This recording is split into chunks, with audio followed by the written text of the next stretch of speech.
and then days later reversed, hangs in the balance. Sir Anthony Selden is a political scholar in the UK whose book, The Impossible Office, charts the history of a variety of prime ministers. Liz Truss, he says, dug her own political grave. It's totally of her own making. In a way, how dare she come in at a moment of such volatility in the country and do something which so many people said would have catastrophic consequences. Had she gained people's trust and confidence and respect and then introduced it, as Margaret Thatcher did with her trade union reforms, rather than blasting in, trying to do it all in one go, she could have taken her time and done the things that many people wanted to see being done and perhaps should well have been done, and she'd have got it through without this massive reaction. Who will follow her? Party grandees say we'll know the answer on October the 28th, but it's far from clear that another leadership contest will resolve the turmoil within the Conservative Party. With FSN Spotlight, I'm Simon Marks. To recap our top stories, the US House Committee investigating the January 6th attack on the US Capitol has issued a subpoena to former President Donald Trump. Just hours earlier, Trump's former aide Steve Bannon was sentenced to 4 months in jail for refusing the same order now put before the former president. New sanctions, including arms embargoes and asset freezes, will be placed on those engaged with criminal activities in Haiti, and Penny Mordaunt has become the first to officially say she wants to succeed Liz Truss as UK Prime Minister. That's the latest feature story news. Chris Jones reporting.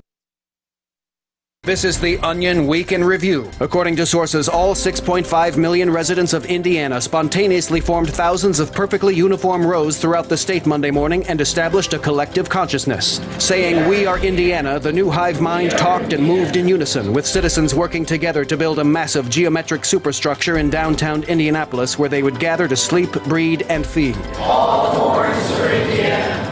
All corns for Indiana. The collective state went on to report that soon Ohio, Illinois, Michigan, Kentucky, and Canada would all become Indiana. Persons close to Phoenix area friends Jake Welter and Mike Seflin confirmed Friday that the two men are absolutely incapable of greeting each other like normal human beings. Beep, beep, beep, beep, beep, beep, beep, beep, beep. Sources say the two full-grown men simply cannot walk into a room and shake each other's hands, relying instead on elaborate dances, forced pop culture references, and extended fake fighting. Neither Welter nor Seflin was available for comment as they were busy pretending to rip each other's faces off.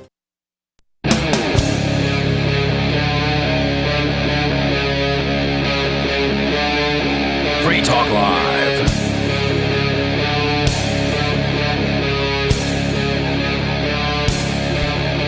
Hey, it's Free Talk Live. Welcome to the program here. You can join us and bring up anything you want. The number is 603-283-6160. That's 603-283-6160. Phones are open, and you can take control of the airwaves here. Joining you in the studio tonight, it's Ian. And Chris. And joining us remotely, it's Nobody. Nobody is here as well. And, well, big headline in the crypto world. We haven't done a lot of crypto coverage in recent days, at least that I can recall, and that is that the fake, one of the, but probably the most prominent of the fake Satoshis, has lost in court. Craig Wright, the guy who has most prominently claimed to be Satoshi Nakamoto and managed to fool quite a few people, including some like big name types in the crypto field, that he was actually Satoshi Nakamoto. For listeners that don't know, Satoshi Nakamoto is who? The inventor of Bitcoin. Yes, and we don't know who Satoshi Nakamoto is. It's always been a mystery. The person, whoever they are, male, female, group of people, space alien, we don't know. Yeah, I was going to say, we don't actually have a person behind the mask, so to speak. No, and hopefully we never will. I think there's a real benefit to never knowing who Satoshi Nakamoto was or is. We don't know if the person is still alive. We know that in, I think it was 2011, Satoshi Nakamoto disappeared. The person was active on, I think, the Bitcoin Talk forum. They were active on some kind of news group or wherever it was that, you know, the crypto cypherpunks hung out. And then he or she just disappeared. Now, before they did disappear, Satoshi Nakamoto turned over the keys to Bitcoin to Gavin Andreessen. Gavin Andreessen, who at the time was a Free Talk Live supporter, of the AMPS program, and he took me and Mark out to lunch very, very long time ago to kind of answer all of our questions. So, we've always kind of been early on, not always, but early on in the history of Bitcoin, we've been pretty close to some of its original creators. I guess we could say we're, one step away from Satoshi Nakamoto, whoever that was. Free Talk Live is definitely in the history books when it comes to the crypto scene. Yeah. So, then later, this Craig Wright guy comes out, and this was a few years back. Craig Wright claiming to be Satoshi Nakamoto and suing anyone who would say differently. If you said something bad about Craig Wright, then he would bring a lawsuit against you. And he hasn't been particularly successful with these lawsuits, as I understand it. And in fact, he just lost another one here. The story is from CoinDesk.com. And the first sign is Satoshi Nakamoto going to bring legal action at the drop of a hat? And I would say that there's no indication that that's in his character. Yeah, I agree with you there. And that's the other thing is, if you just listen to what Craig Wright says, some of the things that come out of his mouth, they don't sound like things that you would expect from Satoshi Nakamoto. Satoshi Nakamoto is somebody who essentially founded Bitcoin to kind of undermine the existing financial system and the status quo. And this Craig Wright guy literally said, I don't have the quote in front of me, so somebody can look it up, paraphrasing. He has literally said that he supports government. He says he's not an anarchist. And it's like, I don't think the real Satoshi would say something like that. Yeah, and it's kind of also interesting because the guy bowed out of the whole Bitcoin scene fairly. It was early on, but it wasn't that. You mean Satoshi? Satoshi, yeah. He bowed out, meaning he went away, right? He disappeared intentionally. So it would seem odd that he would then come back, years later and want to be identified. Yeah, and try to sue and all this other stuff. It just seems kind of, and not have his keys.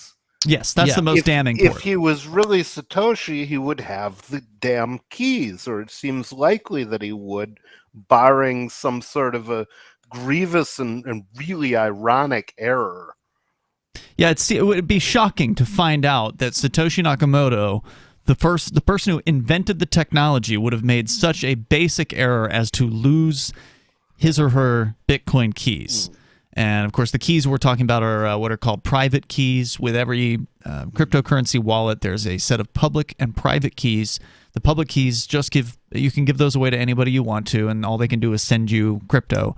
But with the private keys, if you have access to those, that allows you to send your crypto. So it gives you full control over your crypto wallet. The odds that the actual creator of this program, who knows exactly how this system works and set it all up, would lose that is just almost to the point of beyond belief.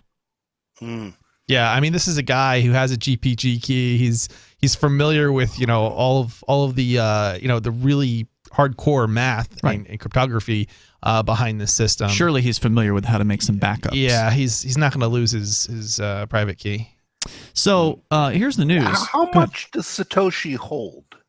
Oh, I think I've heard somebody say that the original wallet of Satoshi's has like 1 million Bitcoin in it. Yeah, what would happen to the market if that was suddenly dumped? I mean, obviously, I would think the price would drop, but that coin has not ever moved.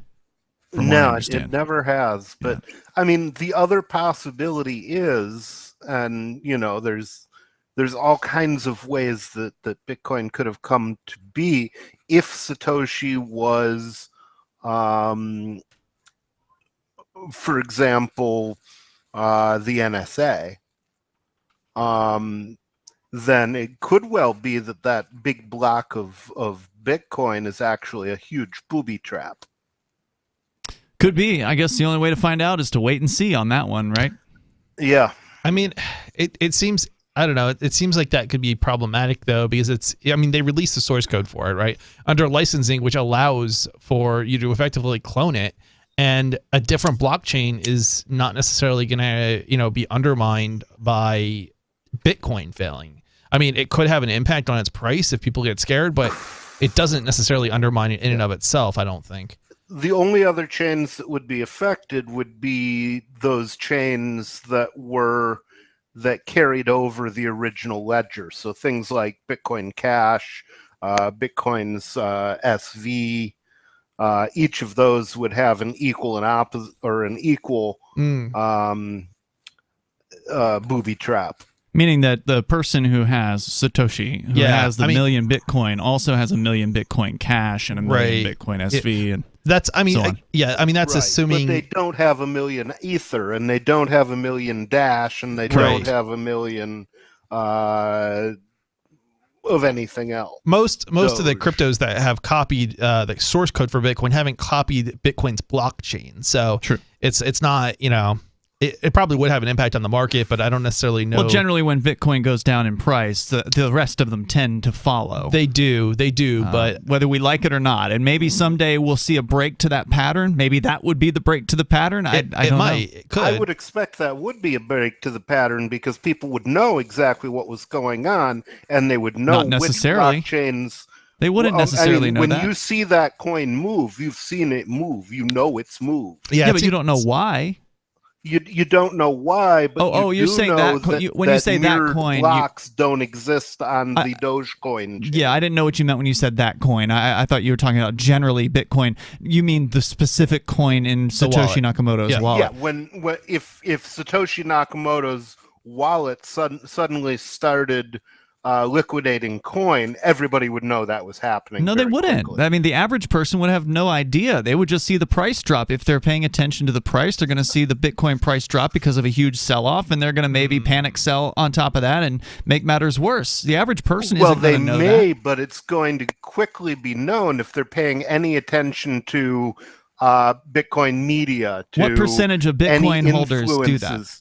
The question would be then, what percentage of holders of Bitcoin are paying attention to Bitcoin news? It may not matter. I have no idea. I would expect that if there was suddenly a huge trough in the price, that an awful lot of people would maybe tune into Bitcoin media for the first time in a long time and find out what the hell was going on. I think it's more likely that the mainstream media would be covering it like they have in the past and do from time to time, and it would be hard to avoid, as opposed to somebody having to actually go and look for it.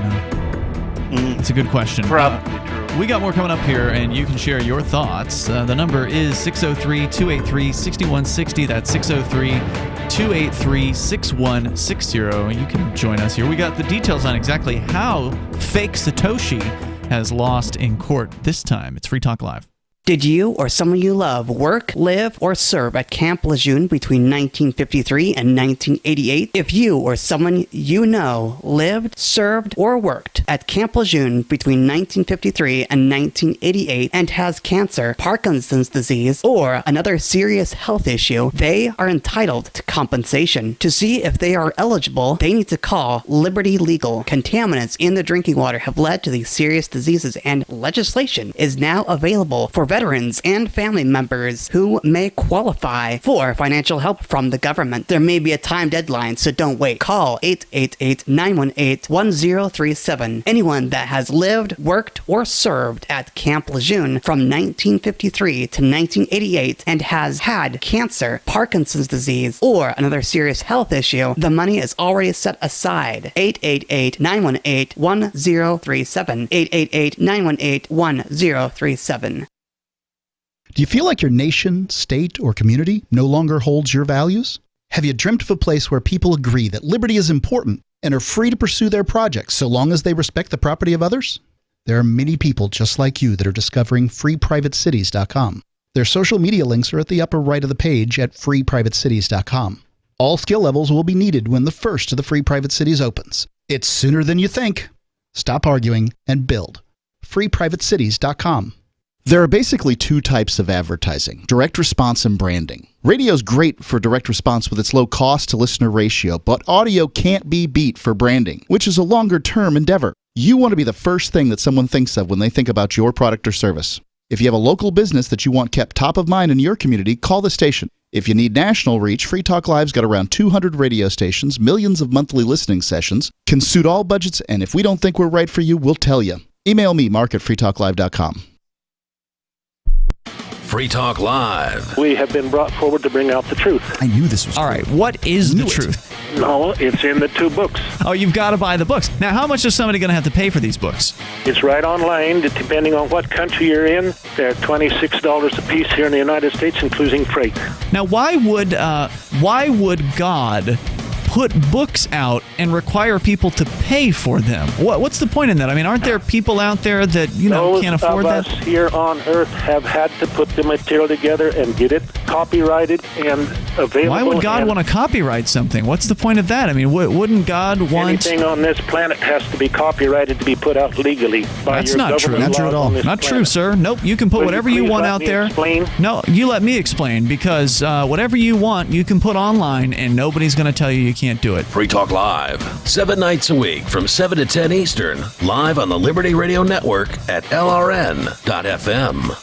If you want to know the latest about Free Talk Live before we go on the air, all you need to decide is how you want it delivered. It's your choice. Visit news.freetalklive.com to receive our usually weekly news updates by email. Plus, we have a Twitter account at twitter.freetalklive.com, and you can follow us on the decentralized Mastodon platform at toot.freetalklive.com. So please follow us at toot.freetalklive.com and sign up for our emails at news.freetalklive.com. Looking for a great real estate investment? Consider New Hampshire, which is ground zero for the Liberty Movement. Your first call should be to Mark Worden from Porcupine Real Estate. He's more than just a real estate agent. He's your New Hampshire concierge. Where are the best places to live? Do you want farm, city, the burbs, or forest? Do you want a duplex or multifamily building so that renters pay your mortgage? There are homes in all price ranges in New Hampshire, and Mark can help with financing too. Invest in liberty and property. Mark Worden can help. PorcupineRealEstate.com.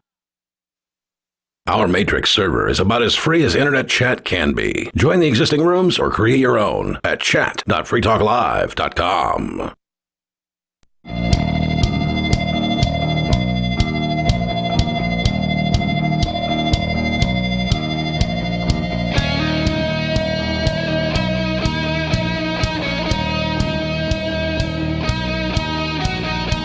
It is Free Talk Live, and we're here. We'll take your calls and thoughts about whatever you want. We're starting out with Satoshi Nakamoto, the anonymous creator of Bitcoin, the world's most famous and or infamous cryptocurrency that is currently at around $19,000 per Bitcoin. Now remember, if you're ready to start buying some cryptocurrency like Bitcoin or Bitcoin Cash, you don't have to buy a whole coin. You can buy a fraction. Maybe you only want to buy 1% or less of Bitcoin. You can do that. In fact, they can help you with that over at Bitcoin.com. Bitcoin.com also has a great getting started area to help you understand the ideas behind cryptocurrency. And there are some new concepts that you really ought to get a grasp of, and they can help you with that with the introductory videos that you'll find when you click Get Started at the top of the page at Bitcoin.com. Once again, click Get Started there. You can also get the latest news headlines at news.bitcoin.com. This particular story that we're sharing with you tonight comes from CoinDesk, where the case that is most recent regarding fake Satoshi Craig Wright. This is a gentleman from, I believe, Australia, if I recall correctly, who has been suing his way around the Bitcoin community. Anybody that says something, he sued Roger Ver, that's the founder of Bitcoin.com. He sued Roger. He sued all kinds of people out there. Anybody that says something that he doesn't like.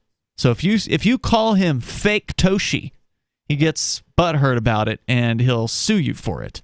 According to the story here at CoinDesk, Magnus Granath, known on Twitter as Hodlanut, won a lawsuit against Craig Wright on Thursday, according to a Norway judge. Granath sued Craig Wright. Oh, that's unusual. So normally Craig Wright's the one that does all the suing. But apparently Granath sued Wright to try to preempt a defamation suit that Wright was planning to bring against Granath in the United Kingdom, where defamation laws are heavily tipped in favor of the plaintiff and monetary damages can be enormous.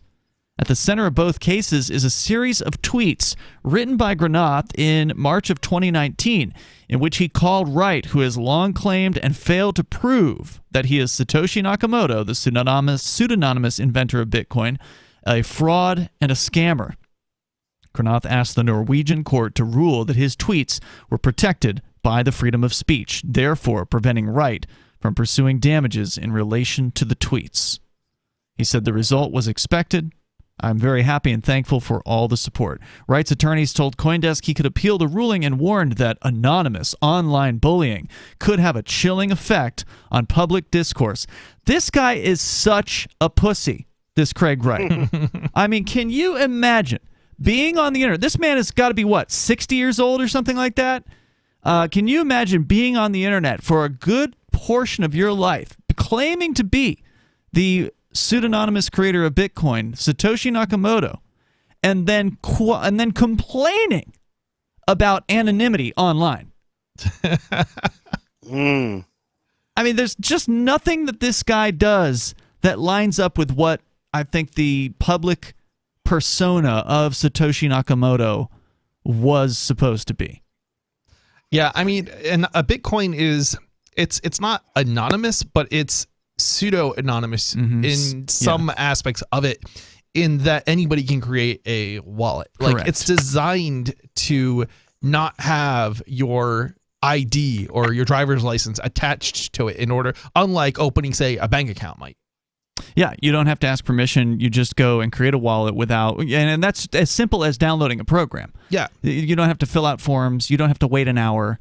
You just install the software and then you get rolling. That's it. Yeah, I mean, it's pretty apparent from, basically everything, like the white paper and everything else.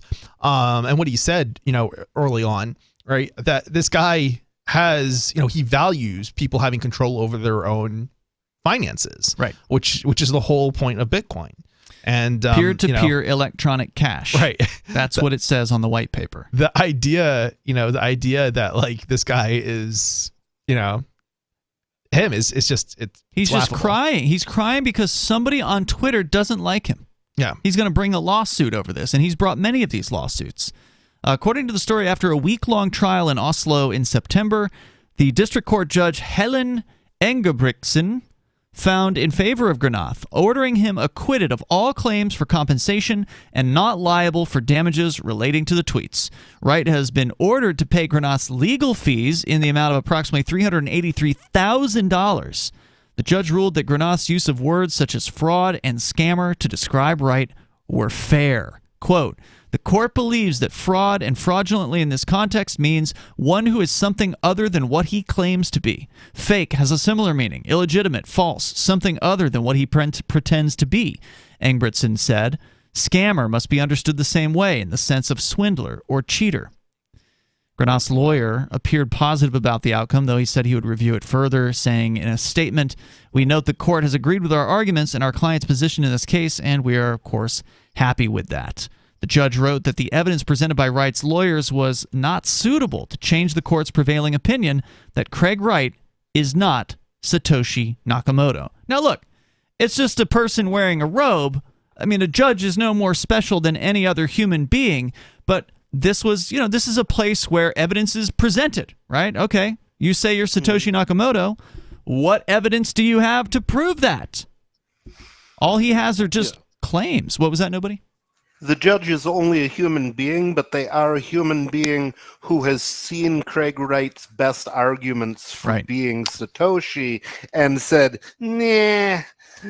I mean, it kind of goes farther than this, because the guy at one point basically tried to fake, I forget exactly what it was, some sort of cryptography thing with crypto, and with private keys that he didn't actually have, and tried to play that off as him having control over the private keys. And it was just so obviously false. Yeah, because anybody that knows anything about this technology can easily spot that he's lying. Right. Because if you have control over the private keys, you can either, one, send the Bitcoin somewhere to any wallet, just move some of it, any of it. Or you can do what they call signing with your private key. You can sign a statement, essentially, with the key to prove that you have it. And he has never done either. But he has said that he would, and then tried to fake it. So, I mean, obviously, if you said you would and you actually can't, and then you provably tried to fake it, you're a fraud, right? By definition. Yeah. His lack of evidence that he is Satoshi had been an issue with his other trials, including a recent defamation case he brought against podcaster Peter McCormack in the UK. A judge found Wright to have submitted false evidence and awarded him a single pound in damages. Forensic analysts hired by Granoff pored over documents previously supplied by Wright, which purported to prove he'd been the author of the Bitcoin white paper, but which included discrepancies, such as the inclusion of fonts that were not available at the time. Wow. Both KPMG and BDO, which is on behalf of Wright, have found that these documents contain at best unexplained changes, which are likely to have been made after the date the documents are claimed from, said the judgment. We'll tell you a little bit more about the fraud of Craig Wright. And again, if you're Satoshi Nakamoto and you've decided to come back into the light, so to speak, why wouldn't you focus on building your creation again rather than spending all your time suing people? There's more coming up here in moments. You can join us on Free Talk Live. I've been told no in many different ways. I give you an order and you're going to obey it. George, you can go this way. You can't do that and you have to leave here. You cannot bring signs into the rally. Walk with me. Well, I'm comfortable here, actually. Whoa. Hey. Who do you think you are? Excuse me. There is no video and audio allowed in this office. No, I have work today. You ain't gonna make it. Wait on account. Now. Wait a minute. Whoa. Hey! Oh my God! Unbelievable! Why are you running from me? Because you scared me.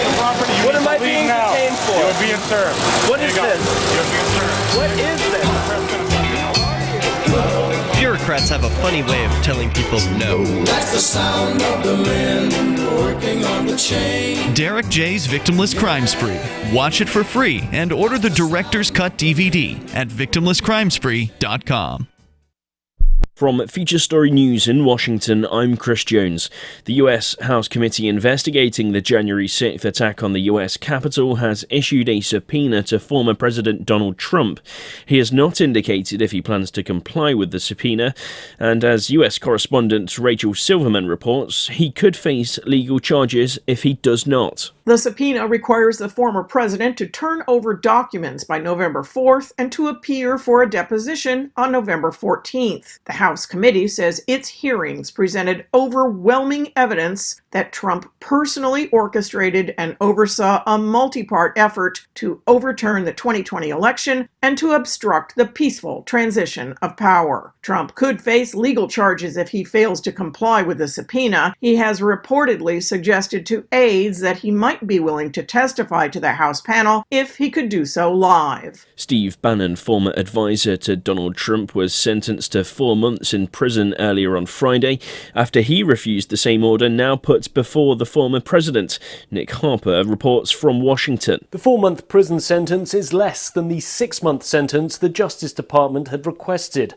Bannon has also been fined $6,500. However, neither the jail term nor the fine come into effect just yet, the judge ruling that Bannon can remain out of prison while he appeals his case, something Bannon has said he plans to do. The January 6th committee had subpoenaed Bannon to appear to testify and hand over documents relating to the events that took place in the run-up and on the day itself. But by refusing to comply with that summons, Bannon ended up being convicted of 2 charges of contempt of Congress. New sanctions, including arms embargoes and asset freezes, will be placed on those engaged with criminal activities in Haiti.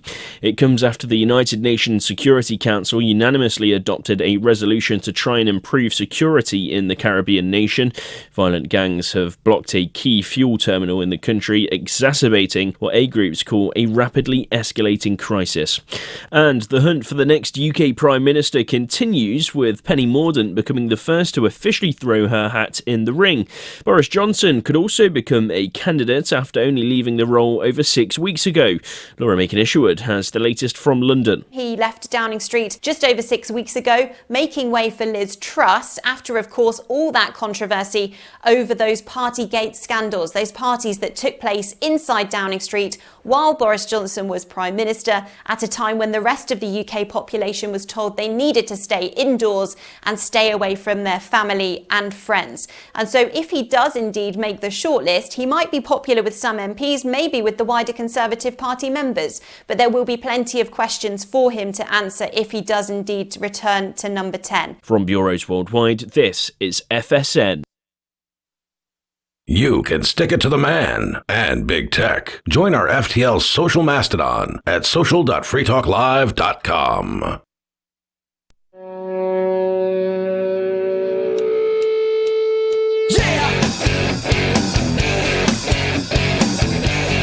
It's Free Talk Live. You can join us here. You can bring up anything you want. The number is 603-283-6160. That's 603-283-6160. And here in the studio, you've got me, Ian. And Chris. Nobody's out there somewhere. We've got nobody. There he is. Yes, indeed. And so we're talking about the just debacle of Craig Wright, this character who appeared on the scene some number of years ago and announced that he was Satoshi Nakamoto, got some people to take him seriously for a little while until it became clear that he was all talk and no action. A little bit of smoke, no fire. He has no proof that he is Satoshi Nakamoto, and yet again in court he has failed, and this time in a suit, a preemptive lawsuit brought against him by a Twitter user called Hodlonaut. Of course, for those that aren't familiar, the crypto scene, people tend to spell the word hold by reversing the D and the L. So it's Hodl. Hodlonaut is the person's username, and he's also an acronym for "Hold On for Dear Life." Oh, okay. I didn't even know that. I think it was probably just a mistake at first. They probably figured the acronym out later on. It was likely a typo that got retrofitted. Yeah. And so this gentleman, Hodlonaut, sued Craig Wright, and he has been victorious in court in Norway over this, where the judge in the case, Judge Engebrigtsen, has said that Satoshi is not this Craig Wright character, that Craig Wright has indeed proven to be a fraud, that he has proven to be illegitimate, that he may even be a scam artist. And there's just no real evidence that Craig can put forward. And this is once again coming out here. So we've got a little bit more here from the story at Coindesk.com. The court believes that Granath had sufficient legal grounds to claim that Craig Wright is not Satoshi Nakamoto in March of 2019. So this is all over a series of tweets this guy made. Wright has come out with a controversial claim and must withstand criticism from dissenters, she added, concluding that Granath's statements were lawful and not defamatory. Engebrigtsen also appeared to take up the idea that Twitter is a naturally rough-and-tumble environment where users should have a thick skin, after Granath's lawyers noted that Wright had also tweeted strong words such as cuck and soy boy.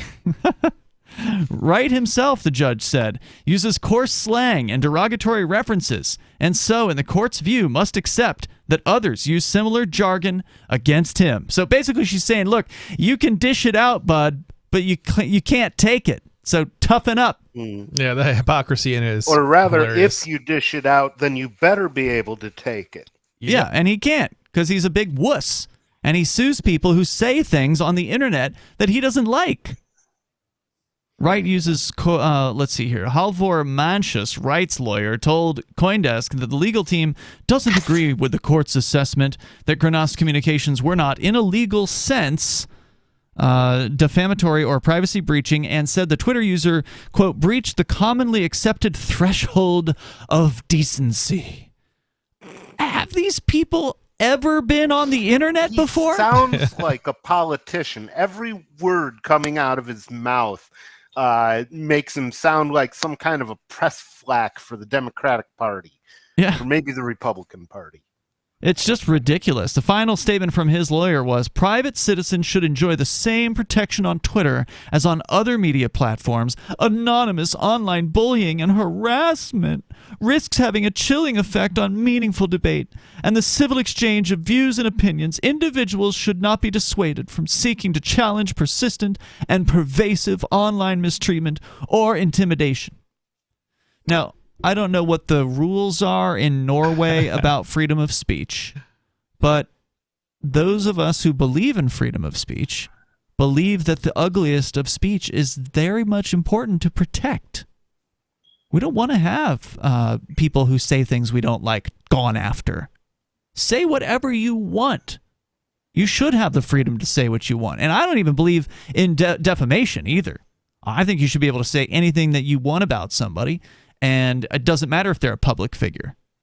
I know that here in the United States, there's like a difference in law, as I understand it. I'm not a lawyer, but as I understand it, if you're a quote-unquote public figure, then people can say worse things about you than if you're not.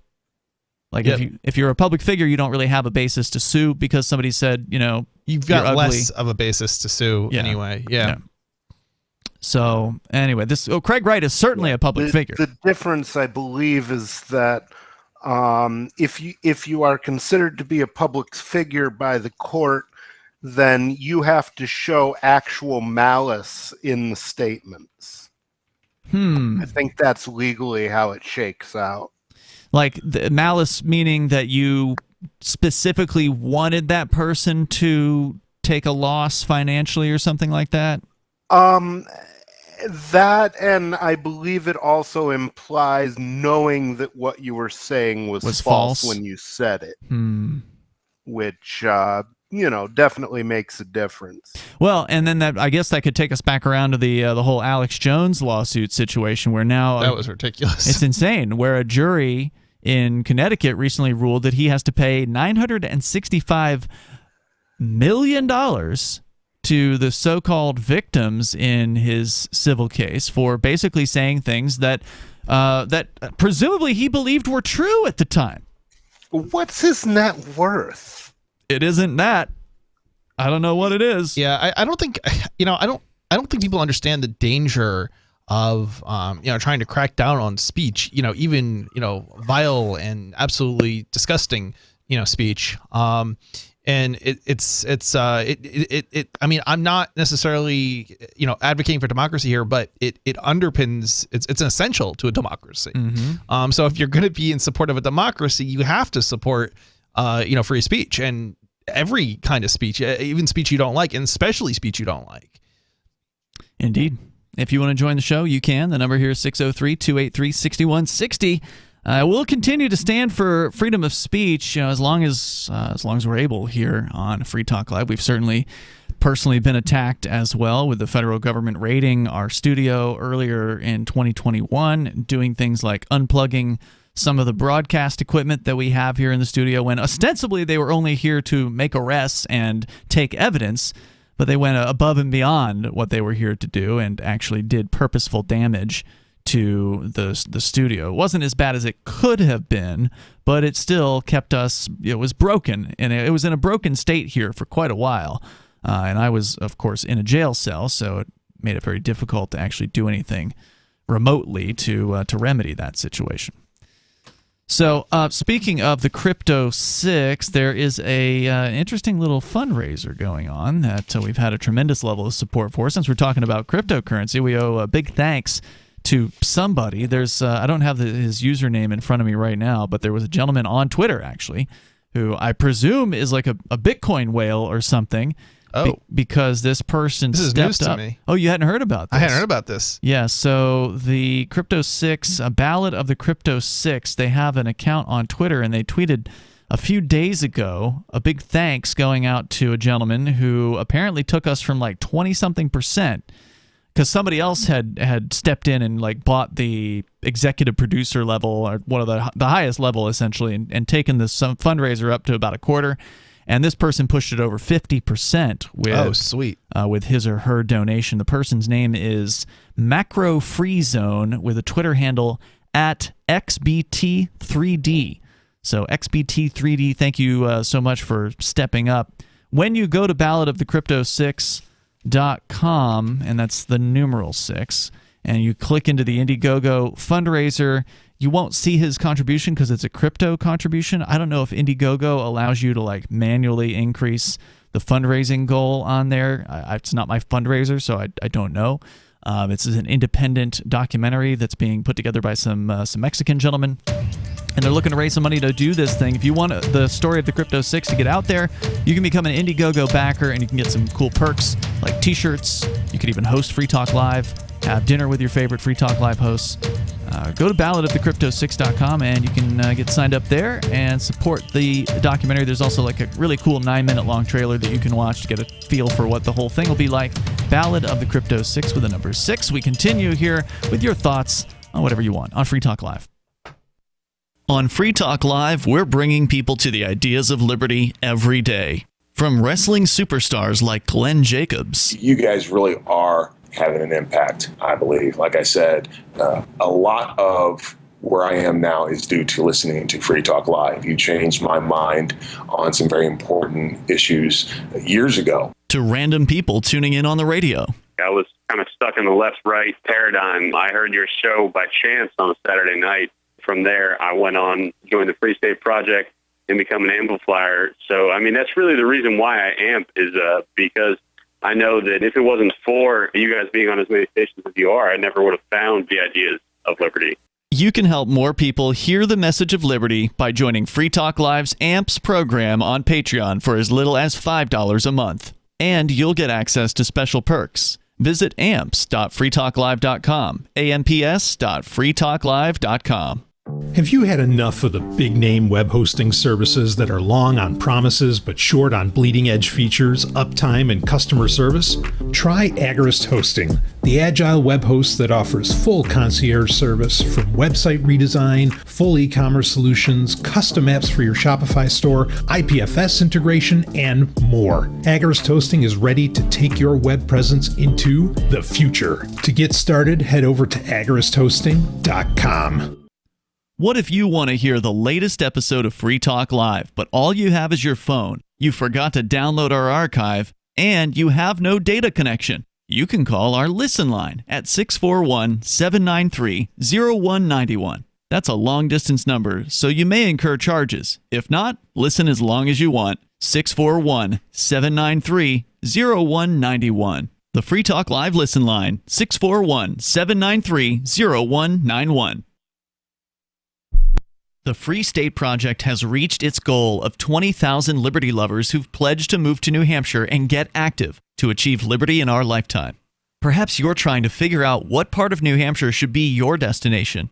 If so, consider Keene. You'll find more than 150 reasons to move to Keene at move.freekeene.com. Keene is famous for its historic, publicity-generating activism, as well as being the liberty media capital of the world. It's home to freekeene.com, New Hampshire's destination for liberty activism, news, and opinion. For years, we've been compiling over 150 reasons to move to Keene at move.freekeene.com, where you'll learn about some of what's happening here and what makes Keene a great place to live. If you love liberty, you'll probably enjoy anywhere you end up in the Shire. But do your due diligence first. Please visit move.freekeene.com for the full list of over 150 reasons to move to Keene. That's move.freekeene.com.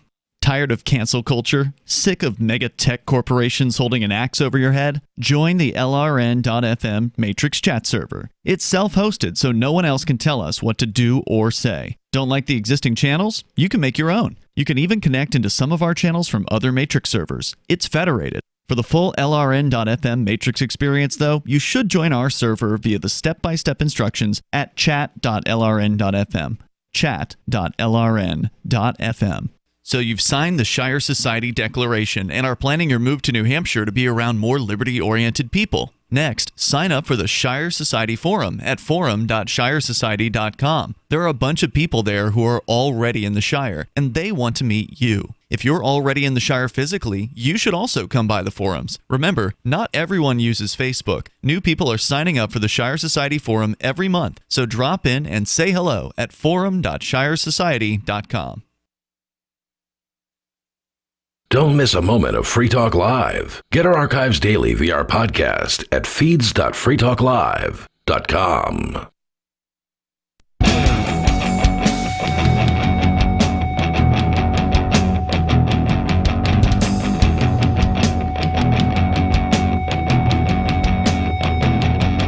Free Talk Live, phones are open. You can join us here. The number is 603 603-283-6160. That's 603-283-6160. It's Ian, Chris, and Nobody in the studio here tonight. We started out the show talking about Fake Toshi, as he has been called, Craig Wright, the guy who claims to be Satoshi Nakamoto. And there have been a lot of people who've claimed to be Satoshi Nakamoto before, and still to this date, not a single one of them has ever proven their claim by moving some of Satoshi's Bitcoin. One of the nice things about having a public blockchain, there's some real negative things about having a public blockchain, mind you, which is why a lot of us on this show are big fans of privacy coins like Monero, for instance, and the government hates privacy technology when it comes to cryptocurrency. Oh, do they ever? But one of the nice things about a public blockchain is you can watch it. So you can actually know, because Satoshi Nakamoto at some point shared what his or her wallet was back in the day, and people could go and look at it and see how much Bitcoin was in it. So you can not only look and see how much Bitcoin was in it, but you can also see when the last transaction, when every transaction was. So it's not hard to look at that wallet and say, oh, this Bitcoin has never moved in 12 or 13 or however many years it was since it was first mined, likely. I think it's probably being mined into that wallet because obviously Satoshi was the first miner of Bitcoin back in the day.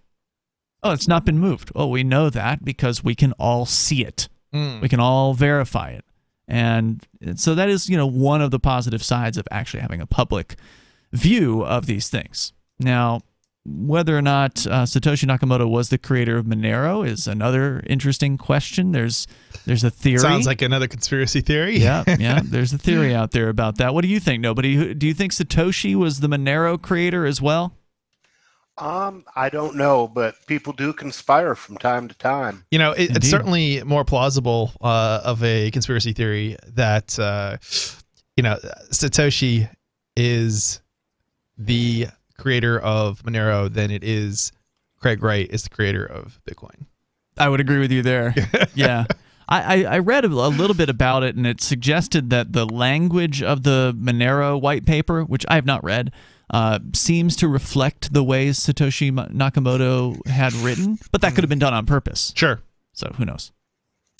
If you want to join the show, the phones are open here as always. The number is 603-283-6160. Hey, Nobody, did you hear there's an Adderall shortage? I did hear that. Yeah, I know. I don't know if you were on. Were you? I guess we shouldn't ask you that. I'm pretty sure you've been public about it before, though. But you've used Adderall, right? Yeah, I've got an Adderall prescription now. Okay, that's where I didn't want to go for sure without you giving permission. So, I mean, what as an Adderall prescription user, what have you encountered? Have you already come up against the shortage, or what's the status out there? I've only encountered news reports of it. There's been no. I've had no trouble getting my prescription filled. According to MSN.com, Food and Drug Administration announced the shortage last week, saying one of the largest producers is experiencing intermittent manufacturing delays and that the other manufacturers can't keep up with the demand for the product. Some patients say the announcement was a belated acknowledgement of a reality that they have been facing for months. Pharmacies unable to fill their orders and anxiety about whether they will run out of a medication that they need to manage their daily lives. What happens to Nobody when you don't have this product? Well, I mean, the first thing I do is call my doctor and ask him to switch me over to, or ask her to switch me over to Ritalin or Benzedrine or any number of other drugs that are available for this. But of course, that takes time, money, and effort. Right, unlike a free market where you could just go down to the corner store and buy whatever you wanted to buy without having to ask some expert. Yeah, I'd like some Adderall, please. Oh, we don't have any Adderall. Okay, I'll take Ritalin then. That's all it should take. But we don't get to make our own choices about medication. Those are made for us by our betters, who are mostly interested in how much money they can make from us. Right. By having a prescription set up, they are essentially limiting the access to people to these products. And of course, by having patents, things like trademarks and copyrights and patents, they limit the creation of these products. And so there's a tremendously limited marketplace, which drives the price up. It's kind of humorous that in any other market, a monopoly is, or most of the time anyway, is considered to be illegal. But you then they have these things called patents, and all of a sudden, well, what is a patent? It is an actual monopoly. Yeah. Authorized, a time-limited monopoly. Right, basically. A time-limited monopoly authorized, and you're literally using the violence of government to create that monopoly. Unlike a monopoly that's formed, I don't want to say more naturally, but a monopoly that's formed through other means. Yeah, I mean, it's pretty transparently obvious that these things don't exist to protect the consumer, right? Like, that's what they say. Nope. They say, oh, we've got to regulate the drug industry to make sure the consumers are kept safe. Oh, really? Well, if you buy your Adderall without a prescription on the black market and a man with a badge catches you with that, the person they're claiming to want to protect is going to get thrown into a prison cell as a result of that. It's kind of humorous in that it would be. I wish more people would have some sort of business class, like growing up, because they actually teach you all this stuff in even a 101 kind of a business class. What do you mean? They teach you what? Well, they teach you about how corporations work and what you want or what industries it try to go for, and and how they go about it. And this is important because normally when you have a very new industry, right? You don't want regulations because that undermines you. Sure. However, once the industry has been established, you want regulations because it keeps out your competitors. It's called a barrier to entry. Mm-hmm. So you actually have. They teach this in schools? Yeah, they teach us in business, like 101 business classes. So teaching business people to desire regulation. Yes, it's in the interest of people who have already established an industry early on to advocate for regulations in order to hinder smaller competitors from entering the market. Exactly what it is. That's what patents and copyrights do. They teach the same thing in economics class from a different point of view. That this is what's called rent-seeking behavior. And basically, it's people who want to not only get paid for the contribution that they make, but also claim some extra rent or unearned, basically, income. The number here is 603-283-6160. They say it's difficult for patients to access Adderall, which is, of course, a highly regulated and controlled substance because of high potential for abuse, they say. Medication management generally requires monthly doctor visits, and there have been other shortages in recent years. Timothy Willens, an ADHD expert and chief of child and adolescent psychiatry in Massachusetts General Hospital, says this one, meaning the shortage, is more sustained. He says it's putting pressure on patients and pressure on institutions that support the patients.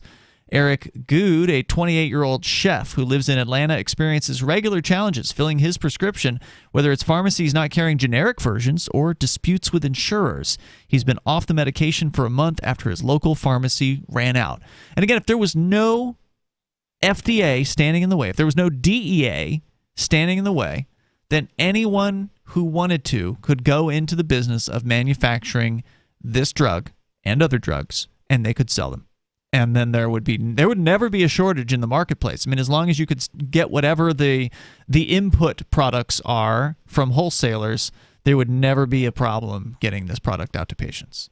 But we don't live in that world. We live in the world where it's incredibly controlled. Only certain licensed individuals, only certain licensed businesses are even allowed to touch this stuff. And if you try to do anything but that, you're going to prison for probably the rest of your life. For just giving people what they want. Yeah. And the other thing to keep in mind is take the 25 years that I've taken Adderall, multiply that by 12. That's 300 doctor appointments that somebody has to pay for. Wow. And not only does somebody have to pay for that, it's 300 hours that physician was not available to treat somebody who actually needed treatment. So that's driving up the price for everybody by creating artificial demand for services that nobody needs. for a drug you're probably going to be on forever. That's just amazing to me. I've taken it half my life, and I will likely take it for the rest of my life. So why do I have to be told that every month? Because the doctor's got to make that medical payment. He's got to get the schooling that he had to go to paid for. Yeah, you got it. There's more coming up here in moments. Hour number 2 is on the way.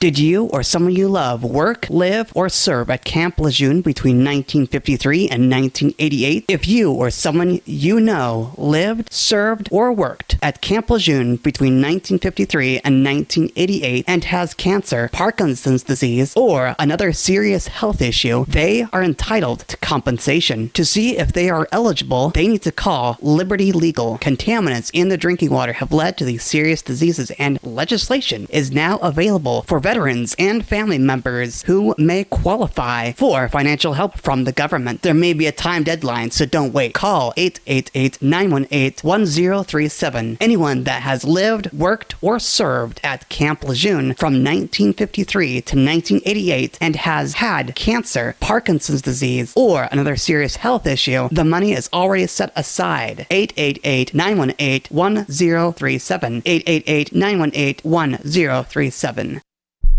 The new 4th edition of Healing Our World, The Compassion of Libertarianism, will take your understanding of liberty to a deeper level and has over 1,300 updated references, new cartoons, and a foreword by Dr. Ron Paul. With discounts for multiple book purchases, the 4th edition of Healing Our World is a great gift for the liberals, pragmatists, environmentalists, and Christians in your life who think libertarianism is cold-hearted. Get yours today at healing.freetalklive.com and use promo code FTL for a $5 discount. If you want to know the latest about Free Talk Live before we go on the air, all you need to decide is how you want it delivered. It's your choice. Visit news.freetalklive.com to receive our usually weekly news updates by email. Plus, we have a Twitter account at twitter.freetalklive.com, and you can follow us on the decentralized Mastodon platform at toot.freetalklive.com. So please follow us at toot.freetalklive.com and sign up for our emails at news.freetalklive.com. You're listening to the live edition of Free Talk Live. Hour number 2 is next after the news here on the Liberty Radio Network at LRN.FM. From Feature Story News in Washington, I'm Chris Jones. The U.S. House Committee investigating the January 6th attack on the U.S. Capitol has issued a subpoena to former President Donald Trump.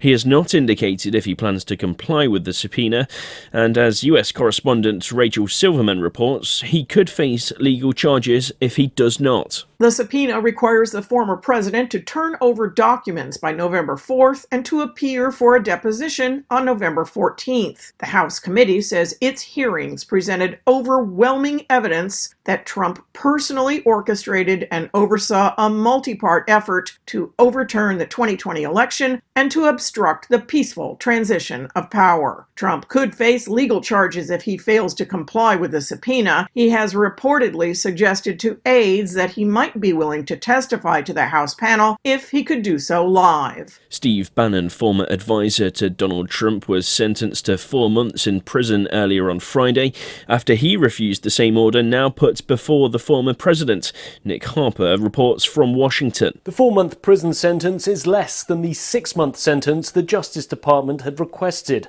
Bannon has also been fined $6,500.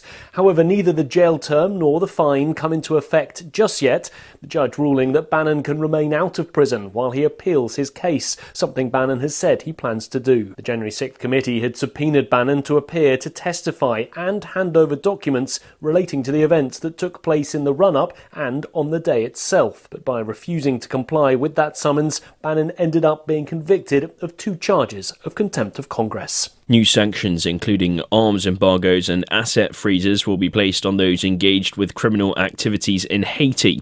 It comes after the United Nations Security Council unanimously adopted a resolution to try and improve security in the Caribbean nation. Violent gangs have blocked a key fuel terminal in the country, exacerbating what aid groups call a rapidly escalating crisis. And the hunt for the next UK Prime Minister continues, with Penny Mordaunt becoming the first to officially throw her hat hat in the ring. Boris Johnson could also become a candidate after only leaving the role over 6 weeks ago. Laura Macon-Isherwood has the latest from London. He left Downing Street just over 6 weeks ago, making way for Liz Truss after, of course, all that controversy over those Partygate scandals, those parties that took place inside Downing Street while Boris Johnson was Prime Minister, at a time when the rest of the UK population was told they needed to stay indoors and stay away from their family and friends. And so if he does indeed make the shortlist, he might be popular with some MPs, maybe with the wider Conservative Party members, but there will be plenty of questions for him to answer if he does indeed return to number 10. From bureaus worldwide, this is FSN. With FSN Spotlight, I'm Simon Marks. Today, the crisis in Britain's governing Conservative Party after the resignation on Thursday of Liz Truss, destined now to become the country's shortest-serving Prime Minister in history. With candidates saddling up for yet another Conservative Party leadership race, the face of economic policies unveiled by Truss and then days later reversed hangs in the balance. Sir Anthony Selden is a political scholar in the UK whose book, The Impossible Office, charts the history of a variety of prime ministers. Liz Truss, he says, dug her own political grave. It's totally of her own making. In a way, how dare she come in at a moment of such volatility in the country and do something which so many people said would have catastrophic consequences. Had she gained people's trust and confidence and respect and then introduced it, as Margaret Thatcher did with her trade union reforms, rather than blasting in, trying to do it all in one go, she could have taken her time and done the things that many people wanted to see being done and perhaps should well have been done, and she'd have got it through without this massive reaction. Who will follow her? Party grandees say we'll know the answer on October the 28th, but it's far from clear that another leadership contest will resolve the turmoil within the Conservative Party. With FSN Spotlight, I'm Simon Marks. To recap our top stories, the US House Committee investigating the January 6th attack on the US Capitol has issued a subpoena to former President Donald Trump. Just hours earlier, Trump's former aide Steve Bannon was sentenced to 4 months in jail for refusing the same order now put before the former president.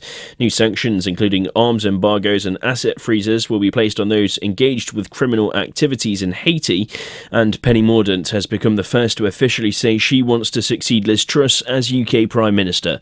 That's the latest feature story news. Chris Jones reporting.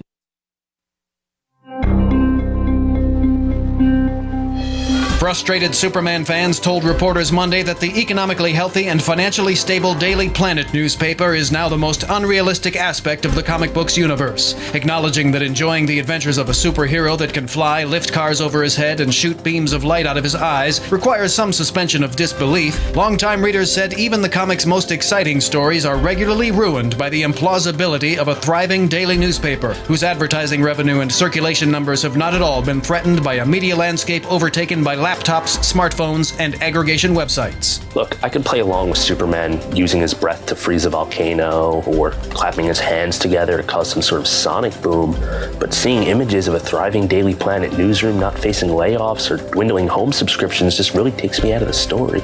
No one in Metropolis has realized they could get news online faster and for free? This is the Onion News Network.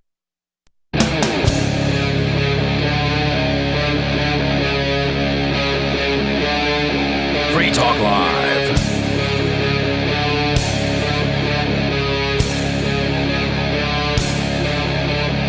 It is Free Talk Live, and you can join us here. Number 603-283-6160. And as we kick off the second hour of the show with you in the studio tonight, it's Ian and Chris. Joining us remotely, Nobody is here as well. We were talking about the apparently shortage of Adderall that is resulting in some patients who are suffering. They're unable to get the prescription that a lot of them say they need to live a normal life. They've got, what do they call, ADHD? The hell's that stand for? Attention deficit disorder. Attention hyperactivity, right? That's the H. Attention deficit and hyperactivity disorder. That's it. Although There you some go. people have just ADD and some people have ADD with the hyperactivity. Which one are you? Just the ADD? Just the ADD. Gotcha. So that means that when you take Adderall, it helps you focus on getting something done. Is that kind of what it does for you? Yeah. Mm-hmm.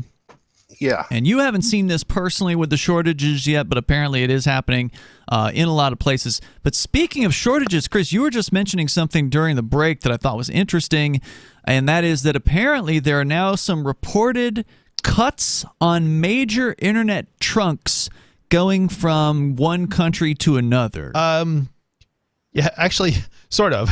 So there's a cable cut between I'm trying to think, Scotland and I'm trying to think the islands. There's some islands though north of Scotland. It's still part of Scotland. That was cut, and then there's two other cuts that occurred in France that appear to be sabotage of some kind.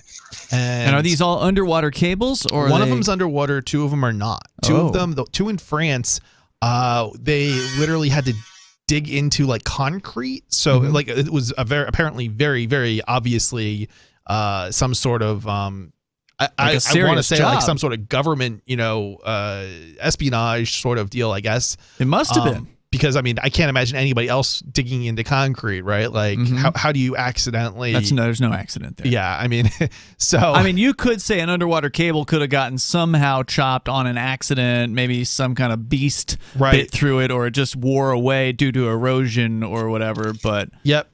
And then, but yeah, it's interesting because there's been a number. It appear, how do I say this?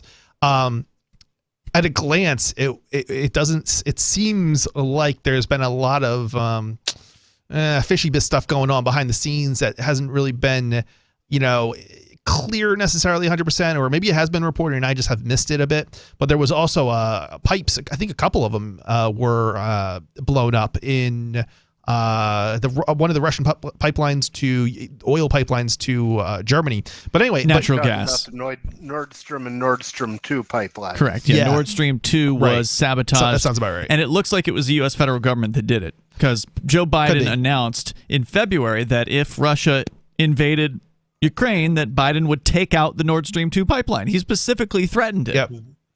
And also because if it hadn't been the United States government that did it, they would be playing it on a loop as the worst environmental catastrophe in history, because methane, which is what most of LP gas is actually a much more potent so-called climate.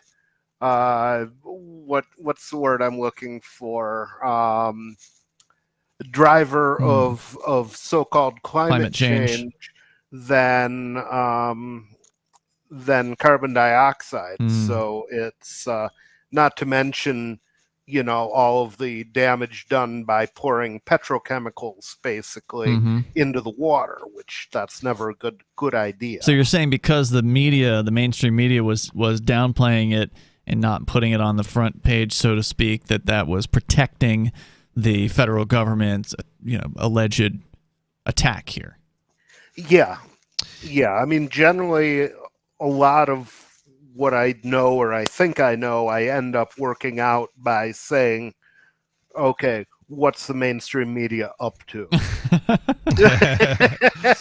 Well, so it's interesting. So you think this is part of this? You think that I don't know. Internet cuts are purposeful and there may be governmental attacks? At a glance, it seems like there's a lot of it happening lately, right? And you pay attention to this stuff. I see it, right? I see it in guy. the news, right? And I also you actually will notice it. Like, okay, I've seen it on, I think at least 3 or 4 different internet connections, for example, right, with different providers which have different connections to the internet, right? When you say you've seen it, what do you mean? You've had slowdowns? You can actually see slowdowns in your own potential connection and or accessing other websites. And the interesting thing is with the internet, it's supposed to be this decentralized thing. It's literally a military invention, and it's supposed to like survive a nuclear world war, right?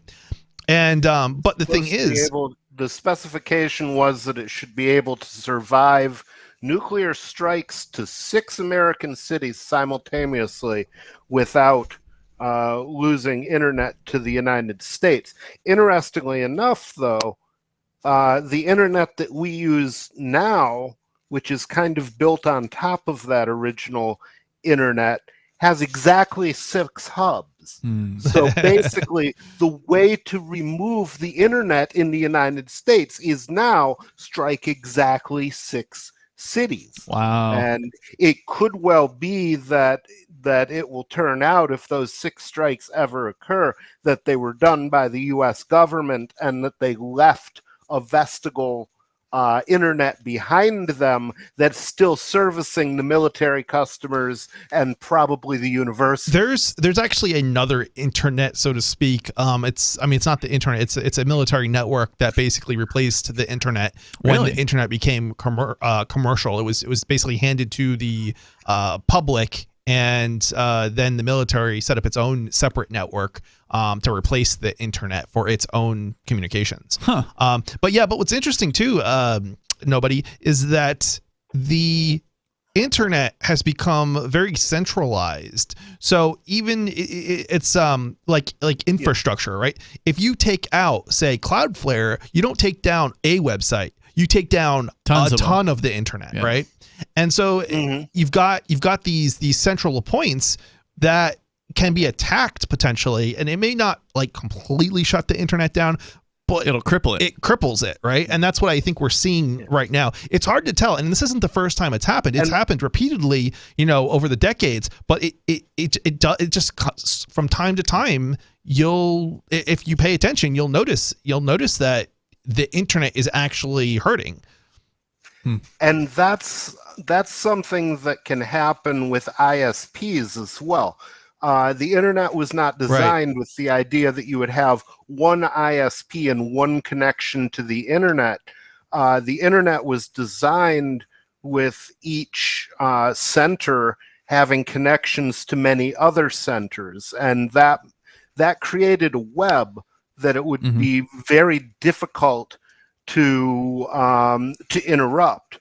But when each of us think of the percentage of New Hampshire internet traffic that would disappear if they just took out the Time Warner cable people or the I can't even remember Comcast. the name. I think Comcast. Yeah. There's effectively it's not a monopoly. There's definitely not a monopoly on internet in the United States, internet access, but it's something like 60% of like the United States is on Comcast. So is it that high? It's something like that. It's really high. Wow. And a lot of specific areas do have a monopoly. A monopoly. Yes. Where the local government has said, here you must have Comcast, here you must have whoever's competing with Comcast now, which I don't know. Well, it's I think the government makes it difficult for ISPs to set up, and that's one of the big problems. It's also a huge infrastructure cost issue, but certainly the governments have funded the is it the incumbent? I guess it's the incumbents that already exist. And this goes back to what I was talking about earlier. Is government creates monopolies, and the industry once established, it benefits from those regulations. So we're going to continue here, and you can share your thoughts on how the decentralized internet has moved towards centralization over time. And of course, we're seeing similar things in cryptocurrency as well, with things like exchanges becoming popular for people to hold their coins on. And this centralization, this trend is dangerous. It's Free Talk Live. Did you or someone you love work, live, or serve at Camp Lejeune between 1953 and 1988? If you or someone you know lived, served, or worked at Camp Lejeune between 1953 and 1988 and has cancer, Parkinson's disease, or another serious health issue, they are entitled to compensation. To see if they are eligible, they need to call Liberty Legal. Contaminants in the drinking water have led to these serious diseases, and legislation is now available for veterans and family members who may qualify for financial help from the government. There may be a time deadline, so don't wait. Call 888-918-1037. Anyone that has lived, worked, or served at Camp Lejeune from 1953 to 1988 and has had cancer, Parkinson's disease, or another serious health issue, the money is already set aside. 888-918-1037. 888-918-1037. Inflation, a sidelined labor force, and ever-increasing interest rates. It's the perfect storm for pushing the U.S. economy over the edge. Savvy investors are diversifying into gold and silver with BullionMax.com. You can buy direct from BullionMax.com without talking to a salesperson, and your precious metals will ship fully insured directly to your home. Free Talk Live listeners can now order one of BullionMax's most popular products, the Goldback. Now in stock, but supplies are going fast. To get your Goldbacks, go to BullionMax.com/FTL. My name is Jacob Hornberger. I'm president of the Future of Freedom Foundation, which Congressman Ron Paul awarded for having an outstanding freedom website. Write us at fff@fff.org, and we'll send you a free 3-month subscription to our monthly journal of libertarian essays and our booklet, Economic Liberty in the Constitution, which George Mason University economics professor Walter Williams praised in a recent column. That's fff@fff.org. Are you dipping into savings to pay the bills? I'm Holland Cook with Inflation Hacks. Many Americans did squirrel away that relief money Uncle Sam sent during the pandemic while we weren't spending on this and that as we quarantined. Still, hitting the piggy bank for day-to-day expenses is scary and fundamentally unsustainable. Notable exception, your credit card balance. It's double-digit debt, and your bank is paying, 1% interest on your savings? Slay that plastic and pay cash for what you need by making smart trade-offs about what you want. Example, Yahoo Sports estimates it costs $253 for a family of 4 to go to a Major League Baseball game, unless they go after an early dinner at home. How are you coping? Post your inflation hacks at andyoucanquoteme.com. What if you want to hear the latest episode of Free Talk Live, but all you have is your phone, you forgot to download our archive, and you have no data connection? You can call our Listen line at 641-793-0191. That's a long-distance number, so you may incur charges. If not, listen as long as you want. 641-793-0191. The Free Talk Live Listen line, 641-793-0191. I'm crazy about My Magic Mud. This is the most important oral care product created this millennium, and I'm not kidding. We all have different opinions on politics and issues, but we all have mouths. And I want yours to be as clean as possible, with teeth as bright as they were meant to be. I will never be without My Magic Mud. It's a little surprising, but man, does it work. If you only listen to one thing I say ever, go to mymagicmud.com and get 20% off with code FTL. mymagicmud.com, code FTL. We're still not sure why you'd want to watch, but our video feed is streaming nightly for free at cam.freetalklive.com.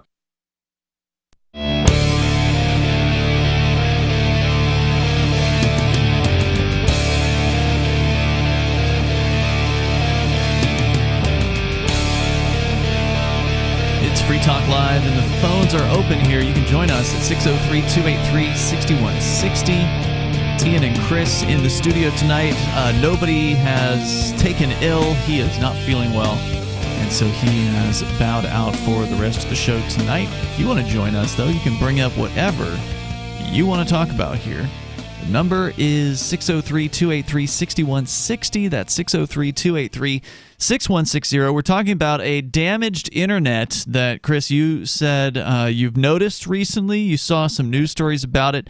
We had an issue 2 nights ago on the show where we had terrible internet connection. Now it wasn't going, I don't presume that the fastest direction, the path through the internet from here to Colorado would have gone through France or Scotland. I mean, it doesn't seem very likely. Maybe not. So it could have just been a malfunctioning router somewhere on the internet, but it was ugly. It could also be that there's some infrastructure somewhere, that is utilizing something, maybe, in France, and it's going through, or somewhere in Europe, and it's going through.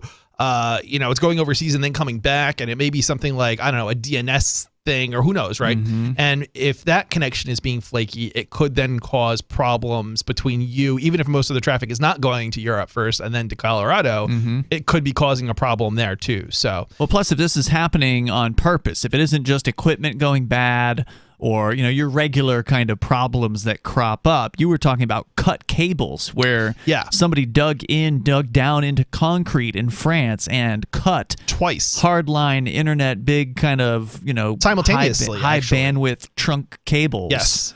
And caused major havoc on internet users over there.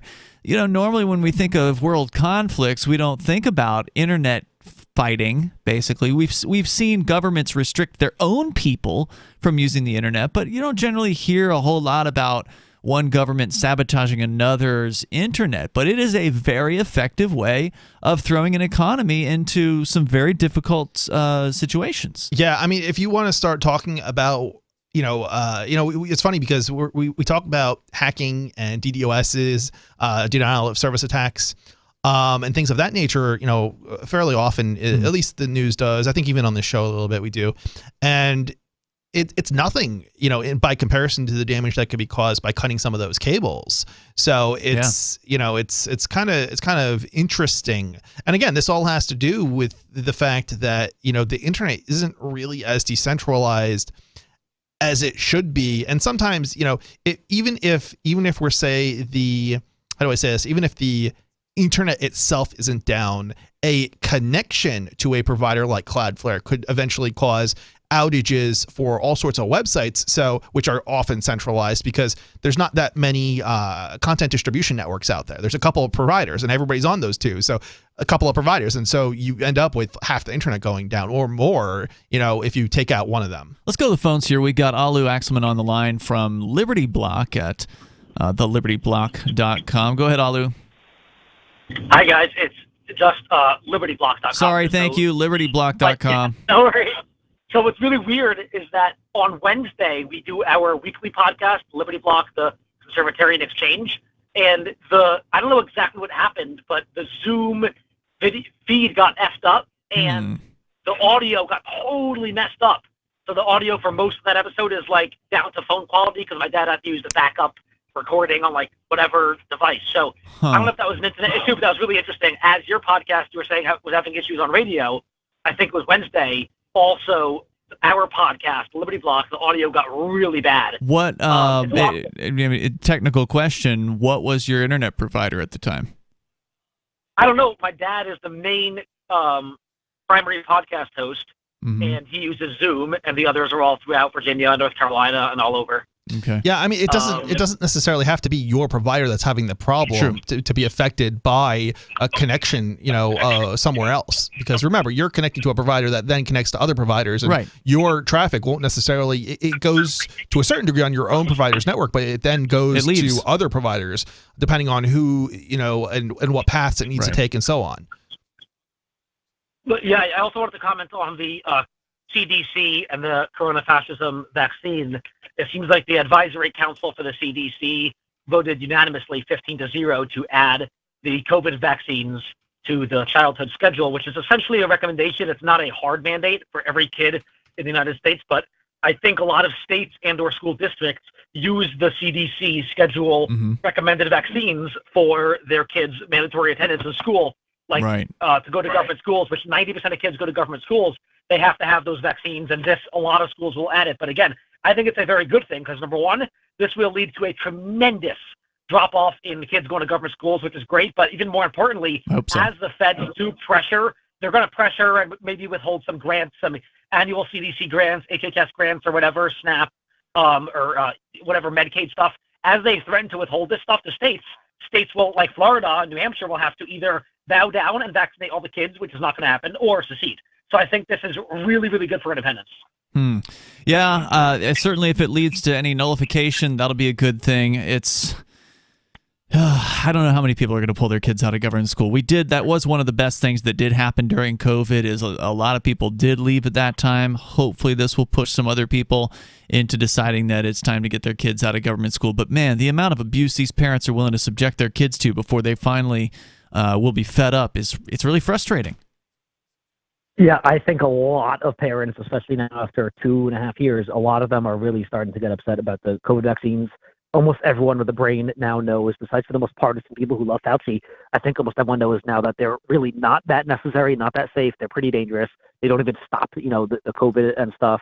They're really, really, really bad vaccines. At least me in my circle, I think most people oppose it. And I want to remind everyone that I did update my book. It's called The Plague That Must Not Be Questioned now. I updated it, so it's like fully up to date now, and you can find it on Amazon. It's not banned yet. So if you look up my name or The Plague That Must Not Be Questioned, people could find that book on Amazon. That's kind of shocking. Amazon does ban books, so. Well, they banned it when the title was Corona Fascism. Oh, they did? Oh, wow. I didn't know your book was banned. Wow, that's like that's like a badge of honor. Yeah. Initially, yeah. The publisher was able to get their version up because they have an account at the publisher on Amazon, but they have been unresponsive for months. So I reactivated my version of the book, which is up to date now. I updated it, and it's called The Plague That Must Not Be Questioned. So that's the most up to date and the cheapest version that you could find on Kindle or paperback. Yeah, of course, one of the things we're seeing happen here as a result of some of these parents being frustrated by the mandates and the vaccines and all the mask mandates and everything is we've seen some parents have been so frustrated, those that are libertarian and like-minded voluntarists have picked up their lives and are migrating here to New Hampshire, either as part of the Free State Project or just independently, because they know that this is the place where like-minded people are coming to. I mean, it's if you are in any other place besides New Hampshire, it's fine to get your kids out of government school. Like, that's an important step, and anybody anywhere should probably take that step. But it's even better if you can do it around other people who share your values and share your beliefs, because then you can actually have, an alternative to that government school system. And thank you, Alu, for the call tonight. I appreciate it.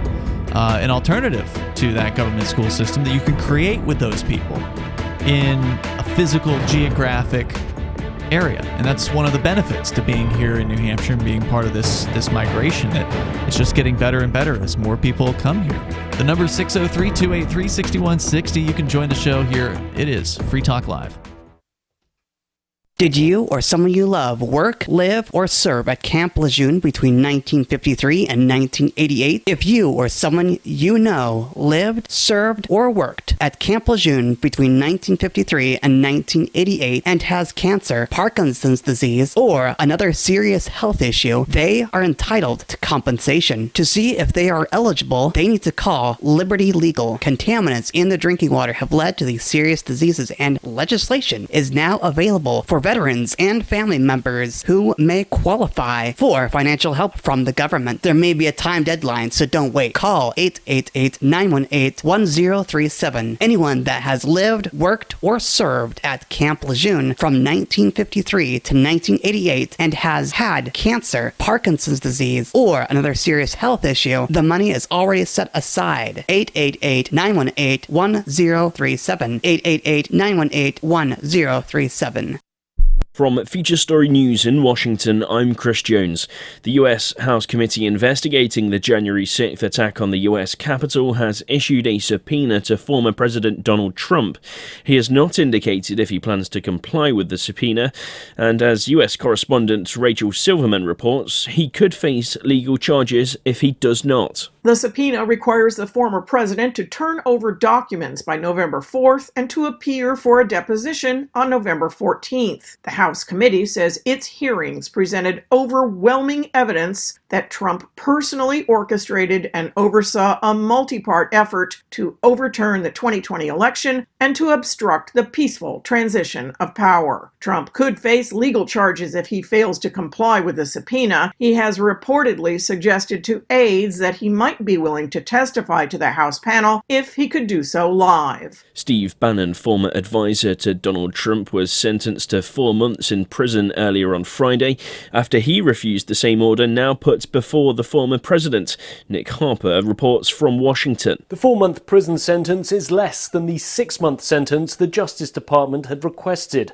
Bannon has also been fined $6,500.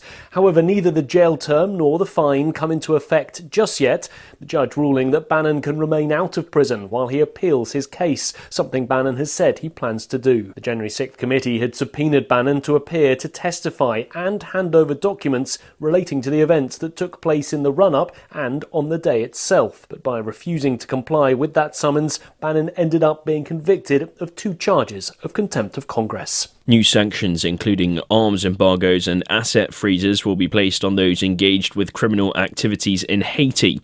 It comes after the United Nations Security Council unanimously adopted a resolution to try and improve security in the Caribbean nation.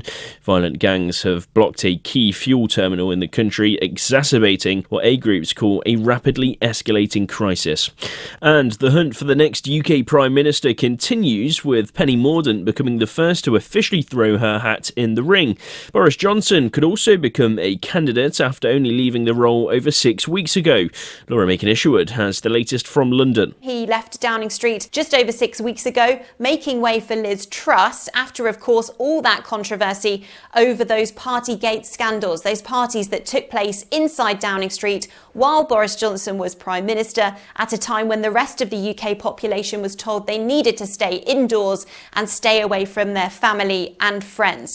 And so if he does indeed make the shortlist, he might be popular with some MPs, maybe with the wider Conservative Party members, but there will be plenty of questions for him to answer if he does indeed return to number 10. From bureaus worldwide, this is FSN.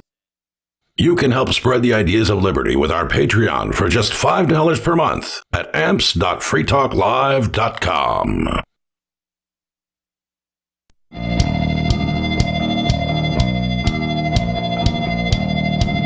It's Free Talk Live, and you can join the show here. You can bring up whatever you want. The number is 603-283-6160. That's 603-283-6160. Ian and Chris in the studio here tonight. And you can bring up whatever you want to talk about.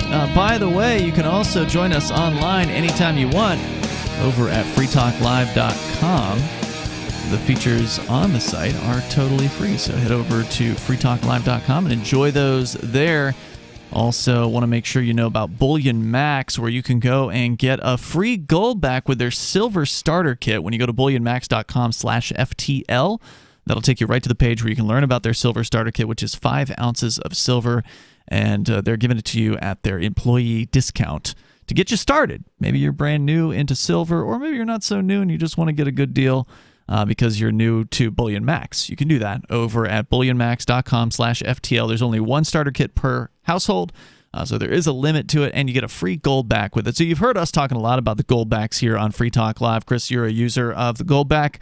I am. I've seen you carrying them around in your wallet. I was disappointed in myself today because I went and I bought some Jamaican food in downtown Keene. Now, the place that I was going doesn't accept the gold back, but I always like to tip with gold backs. I like to add it to a cash tip. So I give a good cash tip. Don't tell me you ran out of gold backs. I was out of singles. And I didn't want to give a $5 for a tip. Yeah, so, that's quite a bit. 20 that's about $20 worth. Yeah. So I shouldn't need to restock, I guess. Anyway, bullionmax.com/FTL. You can get the gold backs. You can get the silver starter kit, and again, you get a free gold back with your silver starter kit. You can buy direct from Bullion Max without talking to a salesperson, and your precious metals will ship fully insured directly to your home. So head over to bullionmax.com/FTL. As we continue here, I do have a comment that I thought we should respond to here. One of the trolls in our YouTube chat, Cynthia, she says, "Does Ian realize the majority of people cannot afford private school?" Yeah, it's because the government takes all their money. It's called taxation. You would basically almost double your income, like double your paycheck, if it wasn't for the government taking all your money. Most people can only not afford private school because the government has stolen their money. Well, now, isn't it true? I mean, I'll play devil's advocate here, Chris. Isn't it true that poorer people who are paying taxes are getting the tax money back through rebates or whatever they call them? They claim that, except that they never take into account all the taxation, all the hidden taxation that occurs. And I'll give you some great examples. There's things like vehicle registration fees in New Hampshire. Mm-hmm. There are these things called tariffs. There's 25% tariff, which gets passed on to you at about 13% if you go into a Walmart. That's about 13% increase in price of goods, and that's not including sales taxes, right? Because and that it depends on the state, but that can be as much as 13% in some states. There's lots of other hidden taxes. Now, there's also poor people pay the property taxes on the homes they rent. right? Yep, that's true. Just don't Property see it. taxes just are indirect. Right. There's also an employer tax, right? So by me, Social Security. There's also It's like Social Security 13%, taxes too. right? Yep. But basically, when you look at your paycheck, you might see 15%, in taxes, but there's actually another 15% that's hidden that your employer has to pay in order to have you as an employee. Wow. So yeah, there's all these taxes, and ultimately at the end of the day, it adds up very, very quickly.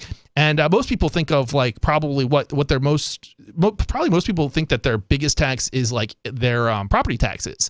Well, around here, I think that's probably true because the New Hampshire government leans heavily on the property tax. But when you look at the property tax breakdown, it's literally 60+% of it goes to the schools. But it's also not out of the ordinary for the Northeast. And True.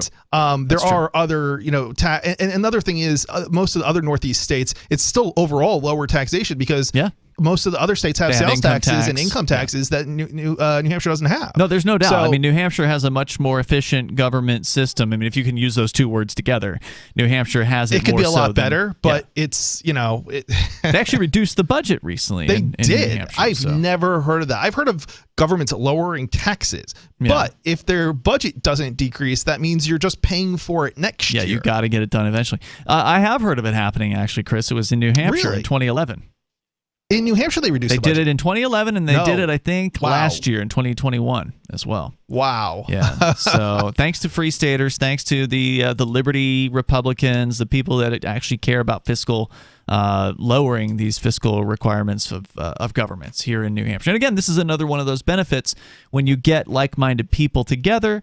Some of them will run for office, some of them will win, and then eventually we'll get to the point where so many are winning that the Democrats and the arch-statist Republicans will just start giving up. They'll just say, you know what, we can't make any headway here. We'll just move down to Florida or New York or something. It's kind of funny looking at the history of the Free State Project over the past decade or so, and seeing how there was a lot of in-your-face activism in the early days, but as things kind of have I don't want to say have kind of unraveled, I guess.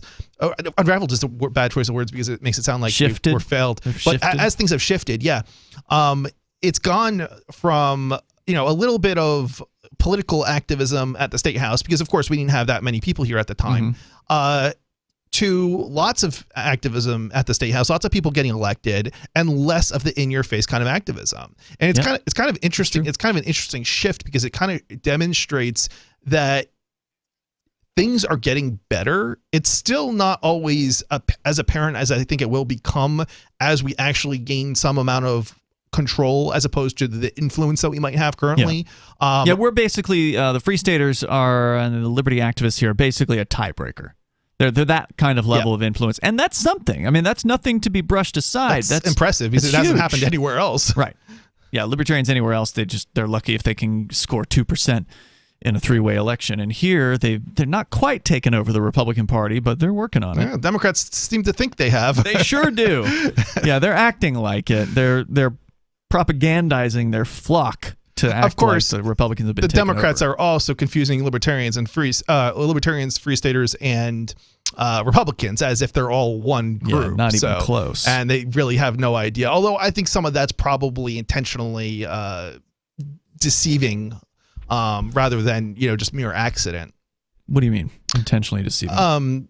Meaning they're intentionally confusing. Like, for example, they were saying libertarians or Free Staters hate gays or something to that effect. Ridiculous. Right? And that's absolutely ridiculous. I think we had more gay Free Staters at one of their this was at one of the Keene events that Democrats held that libertarians showed up to, Free Staters showed up to, and I think the Free Staters had more gay people there than the Democrats had. Well, I mean, you didn't go around asking people their sexual preferences. I didn't. This is true. But I think there was one, at least.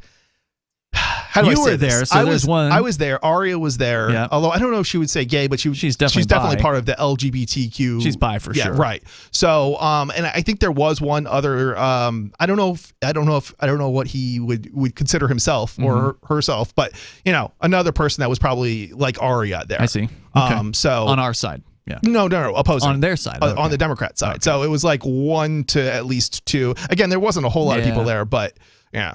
Well, they had a lot of people there. They had like 30 people on the anti-Free Stater side. Sure, but you're probably not going to find more than 10% of any crowd that being are gay. Gay or LGBTQ or whatever. Well, except for the Gen Zs. Apparently, it's like 30% of Gen Zs That's are crazy. identifying I as don't believe LGBTQ. I don't believe so it. They just want to be different, right? Yeah. The number here is 603-283-6160. You can bring up absolutely anything that you want to discuss here. We've been covering a variety of different issues here tonight. And there's news about the police, and absolutely insane. I mean, there's just so many horrifying police videos. But every now and then you see one that's just like a mind blower. Like, how could this have happened? How could people be so clueless? A woman was arrested by the police in Colorado, and the cop car was parked on train tracks.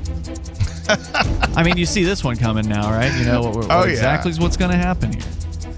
I mean, wow. How stupid. And they won't be held liable. No, of course not. No way. The number here is 603-283-6160. They probably still have their job.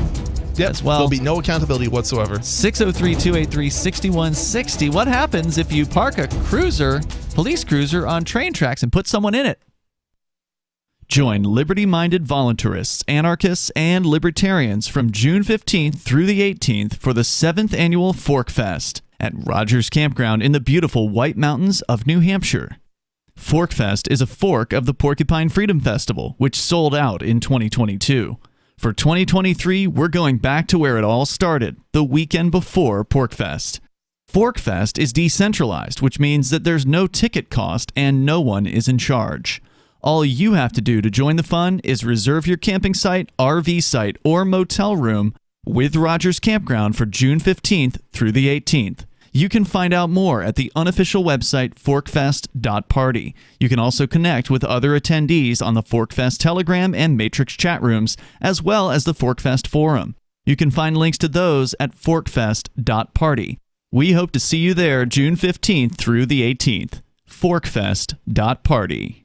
There are basically two types of advertising, direct response and branding. Radio's great for direct response with its low cost to listener ratio, but audio can't be beat for branding, which is a longer-term endeavor. You want to be the first thing that someone thinks of when they think about your product or service.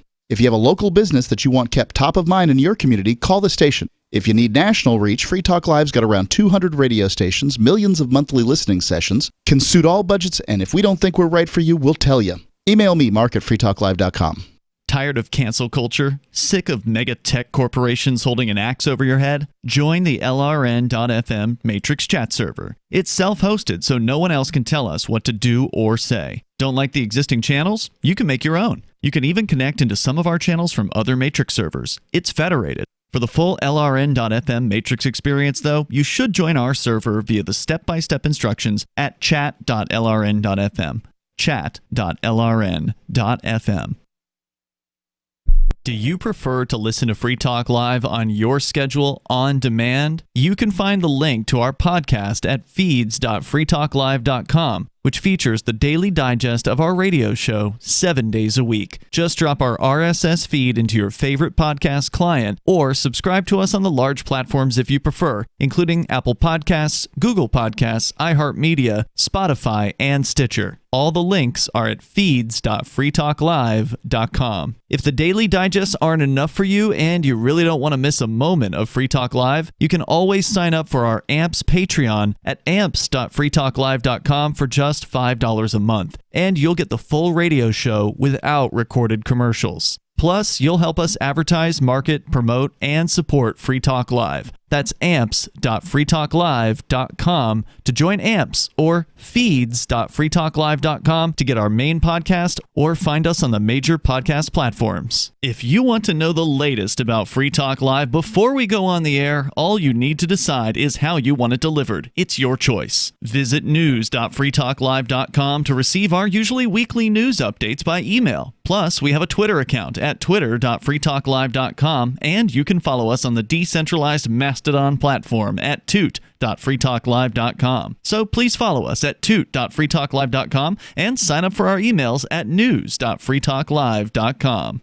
Looking for a great real estate investment? Consider New Hampshire, which is ground zero for the Liberty Movement. Your first call should be to Mark Worden from Porcupine Real Estate. He's more than just a real estate agent. He's your New Hampshire concierge. Where are the best places to live? Do you want farm, city, the burbs, or forest? Do you want a duplex or multifamily building so that renters pay your mortgage? There are homes in all price ranges in New Hampshire, and Mark can help with financing too. Invest in Liberty and property. Mark Worden can help. PorcupineRealEstate.com.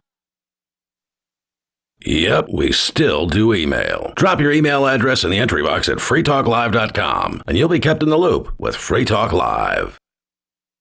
It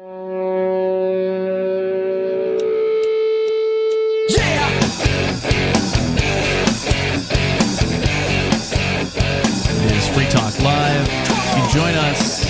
Number 603-283-6160, and you can bring up anything you want. It's Ian and Chris in the studio tonight. And if you've worked or lived at Camp Lejeune between 1953 and 1988, you've suffered from cancer, Parkinson's disease, or another serious health issue, you might just be entitled to compensation. Contaminants in the drinking water have led to these diseases, apparently, and they were present in those years. There might be some deadlines for filing, so don't wait. Give this next phone number. I'm going to give you a call, and you'll find out if you or a loved one, because apparently some family members can also qualify for this. The number is 888-918-1037. That's 888-918-1037 if you are at Camp Lejeune from 1953 to 1988, and you've had a serious health issue. The money is already set aside. It's Ian and Chris here as we continue. Your calls are welcome. 603-283-6160. I was just going to get into, we're going to get into the story about the police just leaving a cruiser, police cruiser on the tracks of a train tracks, and then putting a woman in that cruiser while they were arresting her. I mean, you would think murder charges would be appropriate. Oh, well, no, this is an accident, Chris, so therefore it can't be murder. It'd be manslaughter in that case, right? I mean, how is that not intentional? Like, that's the difference between manslaughter and murder, right? That's definitely one of the differences, yeah. I mean, they're going to claim it was an accident. They're going to claim, oh, well, I didn't see the train tracks there or something like that. Reason.com reporting on what do cartoon villains and Colorado cops have in common. Both are prone to leaving women trapped on train tracks, apparently. Newly released video shows a Platteville Police Department officer park his patrol car on train tracks and then exit the car. Still inside was a woman who had been detained as a suspect in a road rage incident. A little while after the officer exited, a train plowed into the car. The woman inside, 20-year-old Yoreni Rios Gonzalez, survived the crash. Wow. But was hospitalized with serious injuries, including 9 broken ribs. She also had a broken arm, a fractured sternum, and multiple injuries to her head, back, and legs. Her attorney said she doesn't understand why she was left in the car. She was yelling to get their attention and could see the train coming. Oof, that's got to be scary. That is horrifying. I can't even imagine like a more horrific way to almost die. It's amazing she's alive. I mean, the video, there's video because there was 2 cruisers on the scene. So there's one that's got its camera pointing right at the car as it smashed off the tracks by the train. They had 2 cruisers on, not just one, but 2. That means 2 different cops. That's right. Yeah, and neither of them thought anything of it. I'm speechless. Apparently. I don't even know what to say about that. I mean, that's not an accident. That's like a serious problem when it comes to how they hire police officers. Deadly incompetence. Pattern. Yeah. That's a pattern of incompetence. The officer who parked on the tracks was placed on administrative leave, which means that officer is getting paid to not work. That's what administrative leave means. And the Colorado Bureau of Investigation and the Colorado State Patrol are investigating. The department hasn't released the officer's name nor any explanation for why he thought it was okay to leave his car parked on train tracks. According to the CBI, the lady stopped her vehicle a little past the railroad tracks when she was pulled over. The Platteville cop stopped behind her on the tracks. He left his car there while detaining Ms. Rios Gonzalez and then continued to leave it parked on the tracks even after she was handcuffed in the back seat as he and several officers from Fort Lupton searched her car. So because these cops were so greedy for as many convictions as they could get, as many charges as they could rack up against this 20-year-old lady. They wanted to spend their time searching. They're so stupid they parked on train tracks, and they're so power and corrupted that they wanted to, arrest her for finding a bag of weed or something. You have to wonder how they didn't also hear and see this train coming. I mean, these things are big, they're loud. Yeah, they are. Even if they're not like blowing a whistle, you know it's happening. Yeah, like I mean, there's lights. The trains have lights. If it's dark, and this was nighttime. Yeah, you're not gonna miss this. I'm having a hard time coming up with a scenario where this wasn't intentional. A little bit more here. So they were searching the car. Video of the incident came from an investigative reporter who obtained a 40-second clip of the crash after filing a records request with the Fort Lupton Police Department. Wow. Okay, so according to the reporter, Jeremy Jojola, this is his Twitter account, at Jeremy, Jojola. Here's the full 8-minute clip released by Fort Lupton Police. The clip has been edited and redacted by the police. The video comes to 9 News after I filed a records request. I am told there are 9 officer videos totaling 21 hours of video. So it sounds like there may have been more than 2 officers that were on the scene. Now, just because he's saying there are 9 videos doesn't mean they were all there, right? Like if they went back to the department, maybe I don't know. So like if she was booked at the department, well, of course she was in the hospital, so she wouldn't have been booked at the department. Was she arrested too after all that? Well, she was in the car because she was arrested. They arrested her for road rage. They said she was detained, but detained doesn't necessarily mean arrested. So, yeah, you're right. It does say detained here. That doesn't mean the reporter knows what they're saying. I mean, generally, if you're going to get put in handcuffs and thrown in the back of a police car, that almost always means you're being arrested for something. I mean, I suppose that they'll could find be something. They'll find something. Well, that's what they were trying to do by searching her car. Right. The department later released longer clips from police body cameras. The videos show police forcing Ms. Rios Gonzalez, who was polite and obedient the whole time, into the patrol car and then going back to search her car. "What's going on, ma'am? What's going on?" she asked the cops. None of the officers in the video raised the possibility that leaving the car parked on the train tracks is a bad idea, and it later takes them a while to react after train whistles can be heard. Was she in there? Was she in there? One officer keeps asking after the train hits, which seems odd since they had just put her in there. Nothing in the video suggests malice was involved, but the level of carelessness and stupidity is nonetheless stunning, says Reason.com. How is that? I'm sorry, but if you're asking, is she in there after you just put her in there? How is that not evidence of malice? It's evidence of stupidity. I mean, if this was like, okay, an hour went by or something and you forgot about her, okay, maybe because you were distracted, but I don't know. If you had just done it. The Platteville Police Department referred to it as a, quote, unfortunate incident. Understatement of the year. And again, the officer who put her in there is on paid leave. Let's go to Sarah. She's in New Mexico. And Sarah, you want more of these cops, right? Well, you know what? I'm in favor of the RoboCops. If the human cops make so much mistake and we have a hard time hiring them, nobody wants to be a cop. We just got 2 speeding cameras in Las Cruces. So you want actual robot police? Yeah, all I'm thinking is RoboCop from like the 80s, the movie where he goes around killing people like for basically no reason. Yeah, but the real RoboCop is like a noise camera, police, a speeding camera. I mean, she's talking about something else. Yeah, she's obsessed with these speeding cameras, and I told her that I was tired of the speeding camera topic because she's bringing it up a lot. Sarah used to call about various different things. She used to actually have some variety in her calls, and that's starting to end. So we may have to put some sort of restriction on her because she keeps calling about the same thing over and over again. It's getting pretty tiresome. But Sarah, do you actually want to see robot cops? Like physical robots, like not just cameras, but actual bipedal, walking on 2 feet with 2 arms and a head robots? Well, I think I've seen those around where they do the patrol. No, you haven't. What? No, I've seen them on TV. They want to put them out. They do have a camera. She's talking about RoboCop? I don't know. I don't know. Are you talking about the Hollywood movie from the 1980s with Peter Sellers? Or no, not Peter Sellers. The other Peter. Peter Sellers was Pink Panther. They want to put them out, and then they contact the real police. It's like but it's like a roll-around robot. They have a roller, and they roam around, and then they Yeah, maybe you're thinking of like the bomb robot? Like the bomb squad robot? No, I've seen something like that in the news. That actually, I wanted to really. But that's what you want, right? Older turnaround.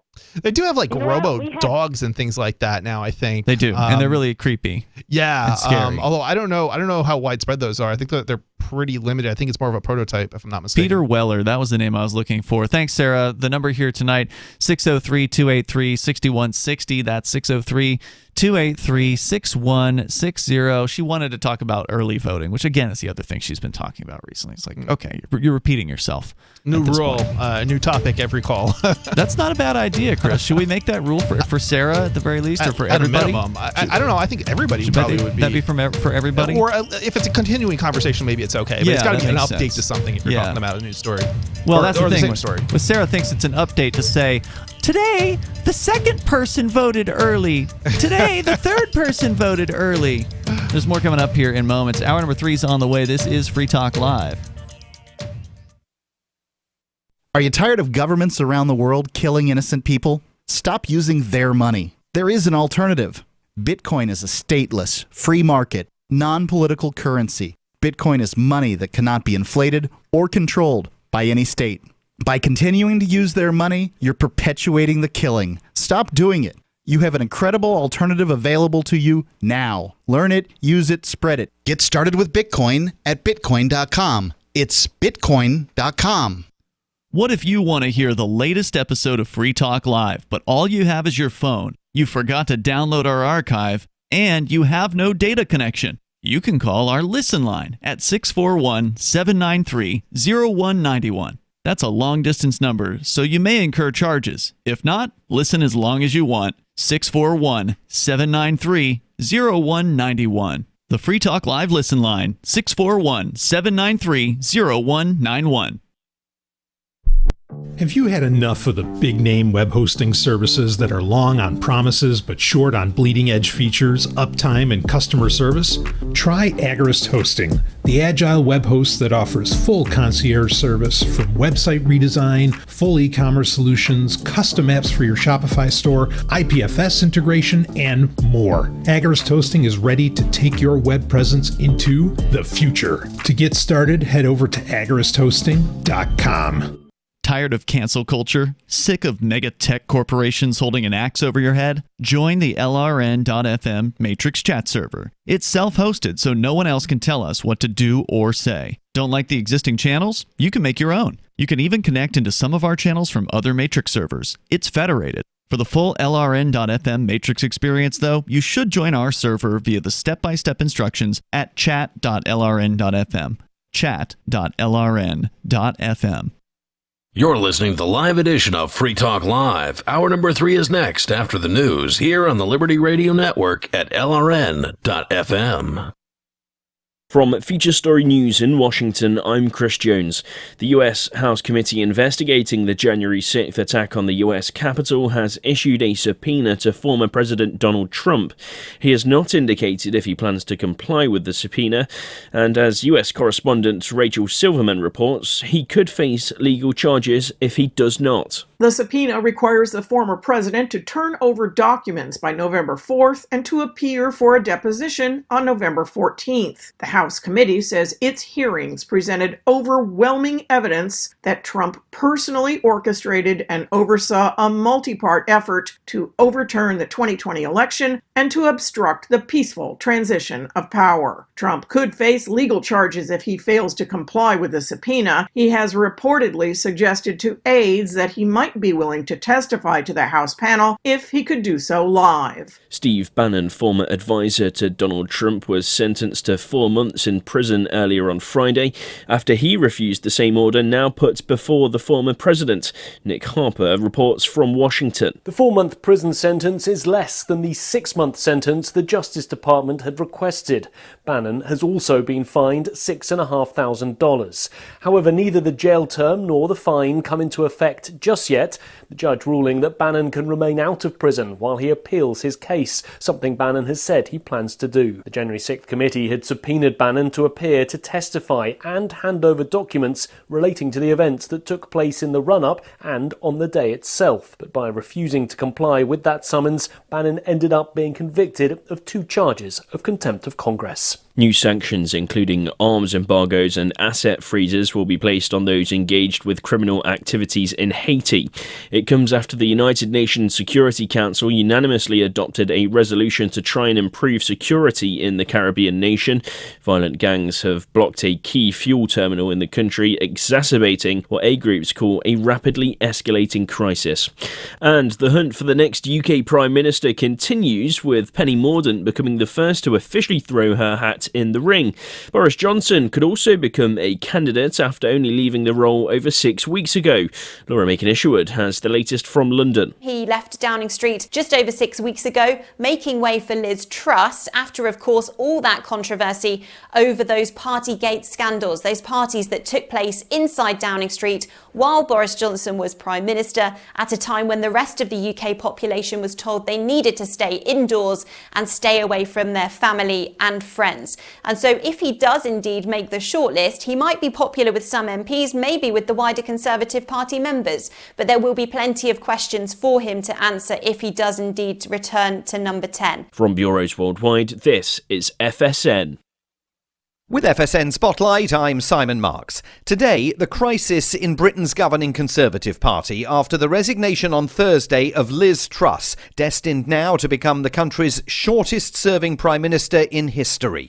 With candidates saddling up for yet another Conservative Party leadership race, the face of economic policies unveiled by Truss and then days later reversed hangs in the balance. Sir Anthony Selden is a political scholar in the UK whose book, The Impossible Office, charts the history of a variety of prime ministers. Liz Truss, he says, dug her own political grave. It's totally of her own making. In a way, how dare she come in at a moment of such volatility in the country and do something which so many people said would have catastrophic consequences. Had she gained people's trust and confidence and respect and then introduced it, as Margaret Thatcher did with her trade union reforms, rather than blasting in, trying to do it all in one go, she could have taken her time and done the things that many people wanted to see being done and perhaps should well have been done, and she'd have got it through without this massive reaction. Who will follow her? Party grandees say we'll know the answer on October the 28th,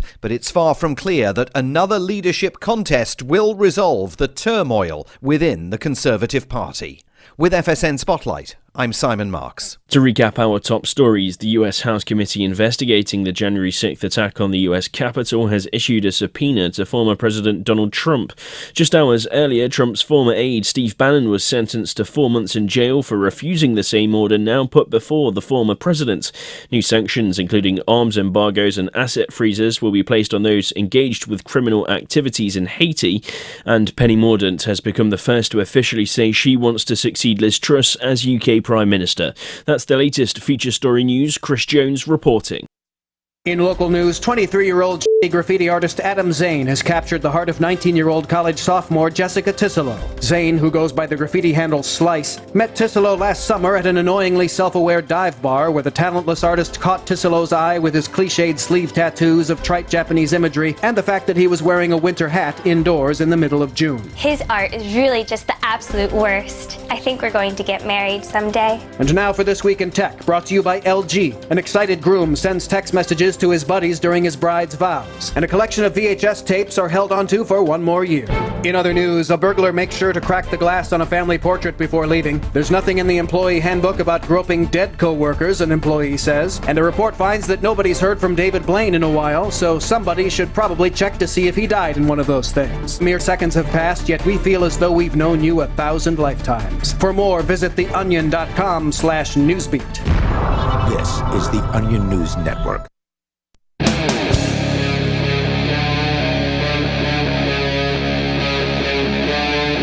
Free Talk Live.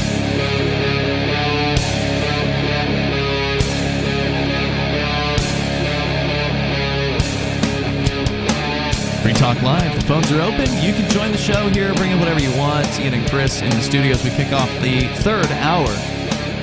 The number is 603-283-6160. That's 603-283-6160. Whether it's the incompetence or the just insane level of malfeasance on the part of the police, which we just read a story about Colorado police leaving a woman on train tracks tied up.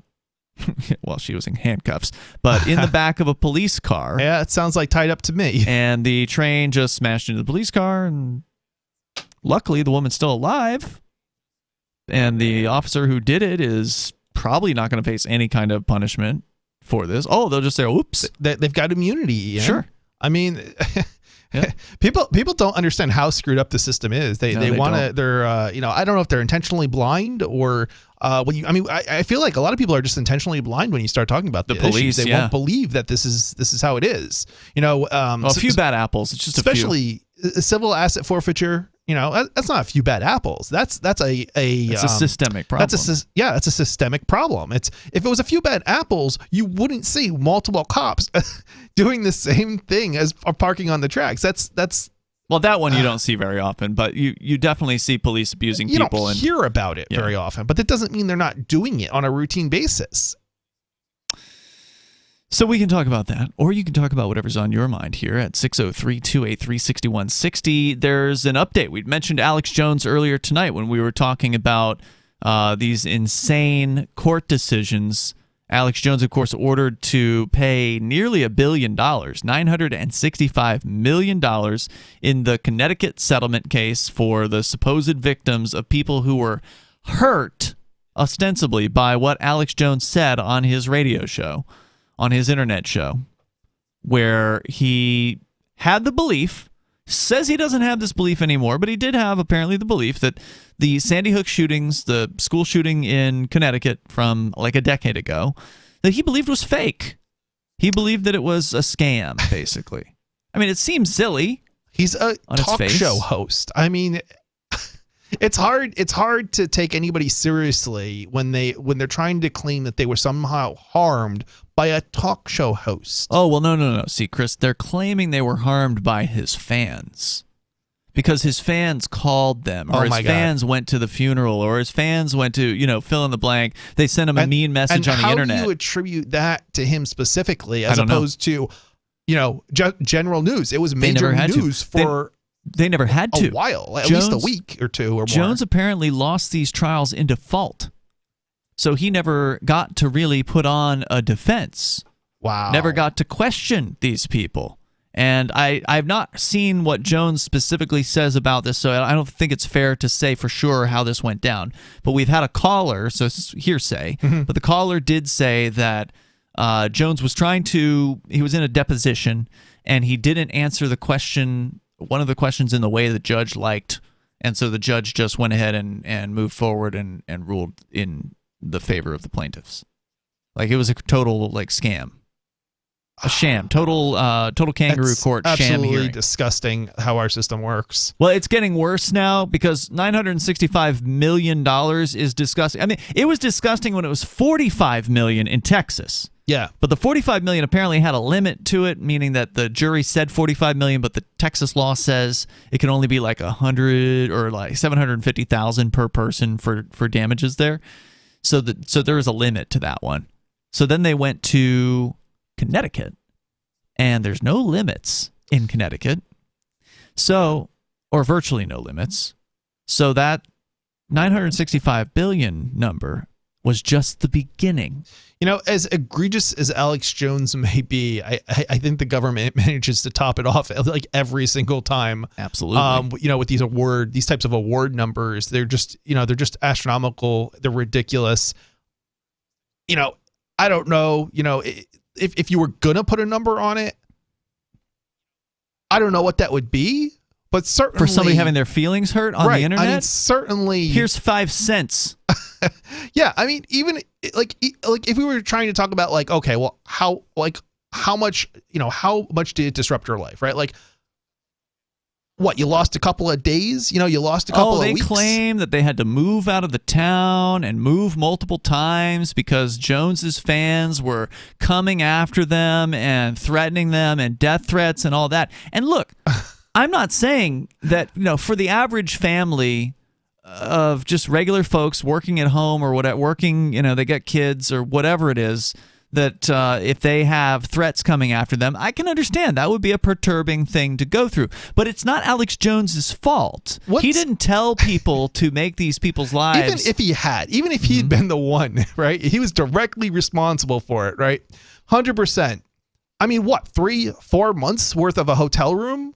I mean, that's not $960 million. Right. I mean, like, I can't imagine he could possibly be a reasonable person could find him liable for more than that. It's not over. Of course it's not. $965 billion. That was just billion? I'm sorry. Million. That was okay. that was the I mean, that was the that's just as absurd. Whoa, just wait. Okay. Just wait. So $965 million was just the compensatory damages portion. Now they're going back for what they call defamation and the punitive damages. They're asking, now the decision hasn't been made yet, but the plaintiffs in this case, the Sandy Hook families, according to Bloomberg.com, are asking Alex Jones, the judge, to rule, or I don't know if it's a jury who decides this, whoever the hell it is that decides this, to rule that Alex Jones pay $2.75 trillion in damages, in addition to the almost $1 billion they awarded for defamation, claiming only, quote, the highest possible punitive damages, unquote, will stop the InfoWars host from continuing to harm them. Let's back up a moment. This is civil, right? This is. All right. So he can leave the United States, continue his show theoretically, and never pay out. I presume that he could, yeah. I don't know much about civil. I mean, is that a way that you can get away from civil liability? It's hard to get a judgment or transfer a judgment from one country to another, generally speaking. So I think so. I guess it doesn't technically guarantee, but yeah, generally. There's probably plenty of countries, smaller island nations or something, that would love to have Alex Jones funnel $1 million into their economy or whatever, right? You'd think. The families say they are entitled to the amount because Jones broke a state law barring the sale of products using false statements. They reached the sum by... Yeah, I don't know yet. We'll see what they say about that. What did he sell?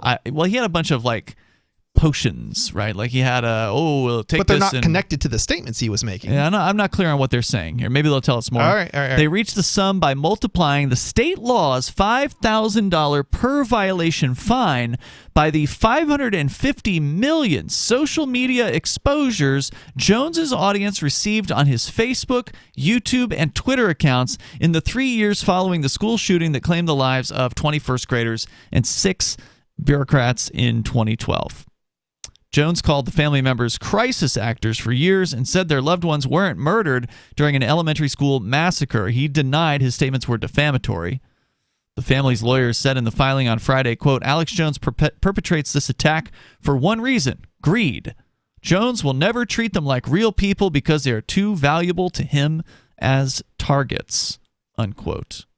I just don't believe that. Jones is going to sell his potions whether or not he has an opinion about what happened at Sandy Hook. Yeah, I mean, let's be real here. If it wasn't Sandy Hook that he was talking about, it would be something else, right?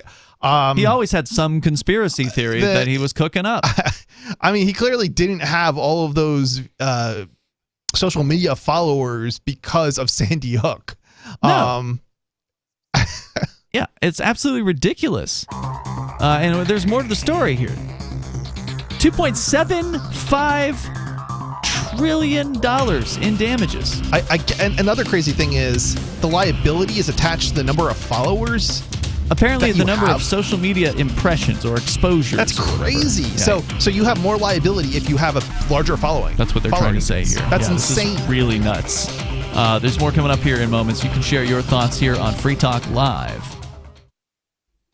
Did you or someone you love work, live, or serve at Camp Lejeune between 1953 and 1988? If you or someone you know lived, served, or worked at Camp Lejeune between 1953 and 1988 and has cancer, Parkinson's disease, or another serious health issue, they are entitled to compensation. To see if they are eligible, they need to call Liberty Legal. Contaminants in the drinking water have led to these serious diseases, and legislation is now available for veterans and family members who may qualify for financial help from the government. There may be a time deadline, so don't wait. Call 888-918-1037. Anyone that has lived, worked, or served at Camp Lejeune from 1953 to 1988 and has had cancer, Parkinson's disease, or another serious health issue, the money is already set aside. 888-918-1037. 888-918-1037.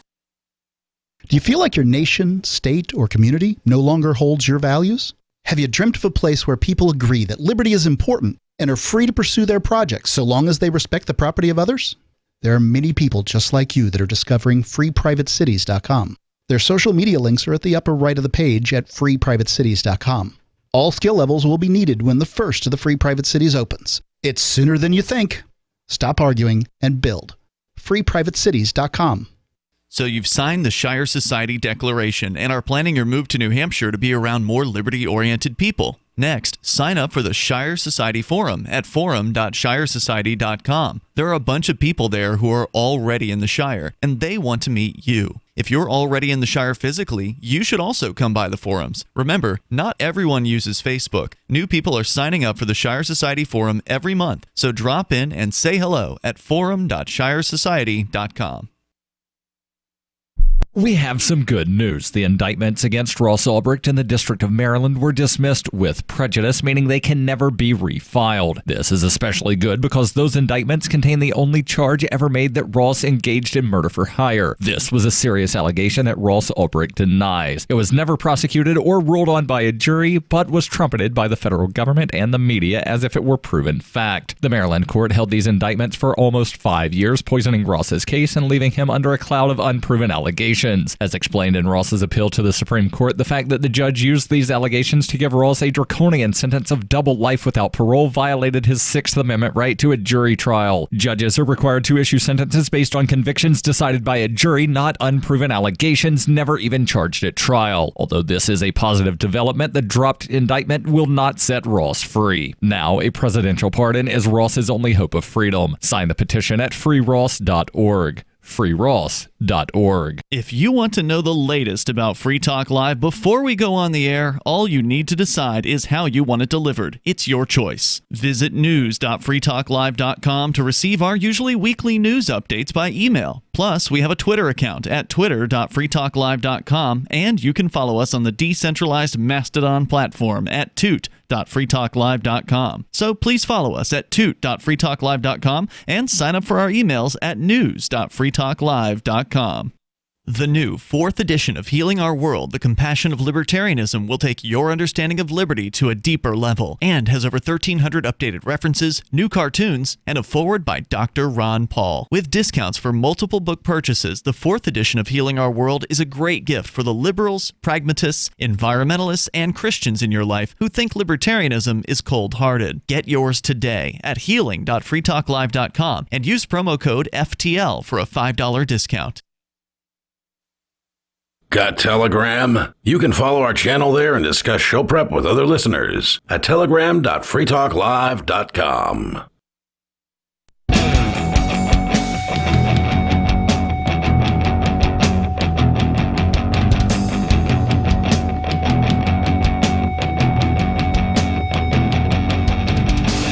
This is Free Talk Live, and you can join the show here. You can bring up whatever you want. Here in the studio tonight, it's Ian and Chris.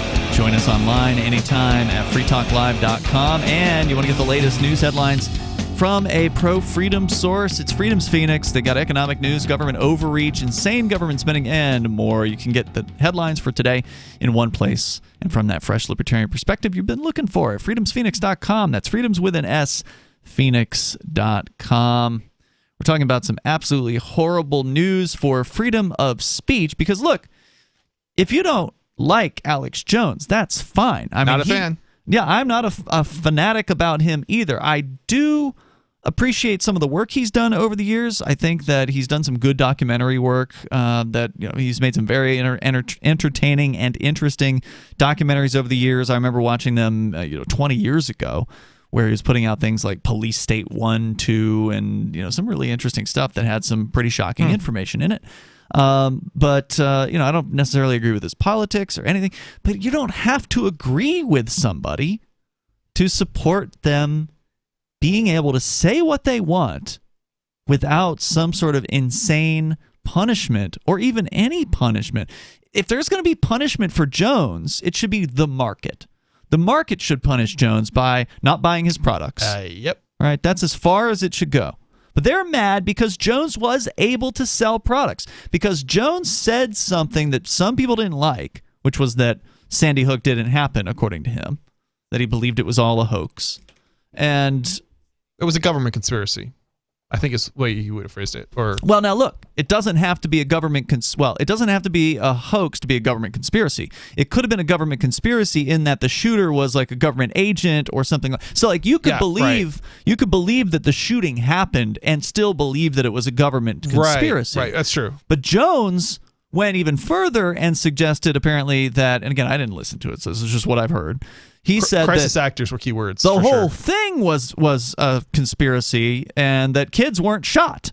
Yeah, and that's just, that on its face seems absolutely nuts. But he should be free to be nuts and be on the radio, or be on an internet show or whatever. And I know he's on both, kind of like we are. We're both online and on broadcast. State Judge Barbara Bellis, according to Bloomberg.com, will determine the final amount that Jones must pay. And the plaintiffs are asking for $2.75 trillion, T with a T, trillion dollars. They're multiplying the $500,000 per violation fine by 550 million social media exposures that Jones received on his social media accounts in 3 years, which is nuts.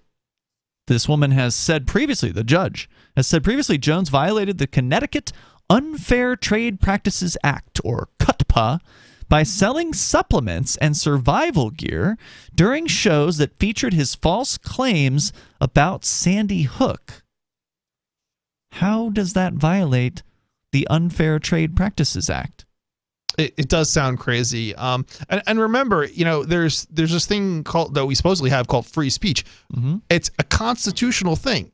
Any law that's passed that regulates it is in theory is in violation of that. Now I know the Supreme Court has carved out some exceptions, but this just is ridiculous.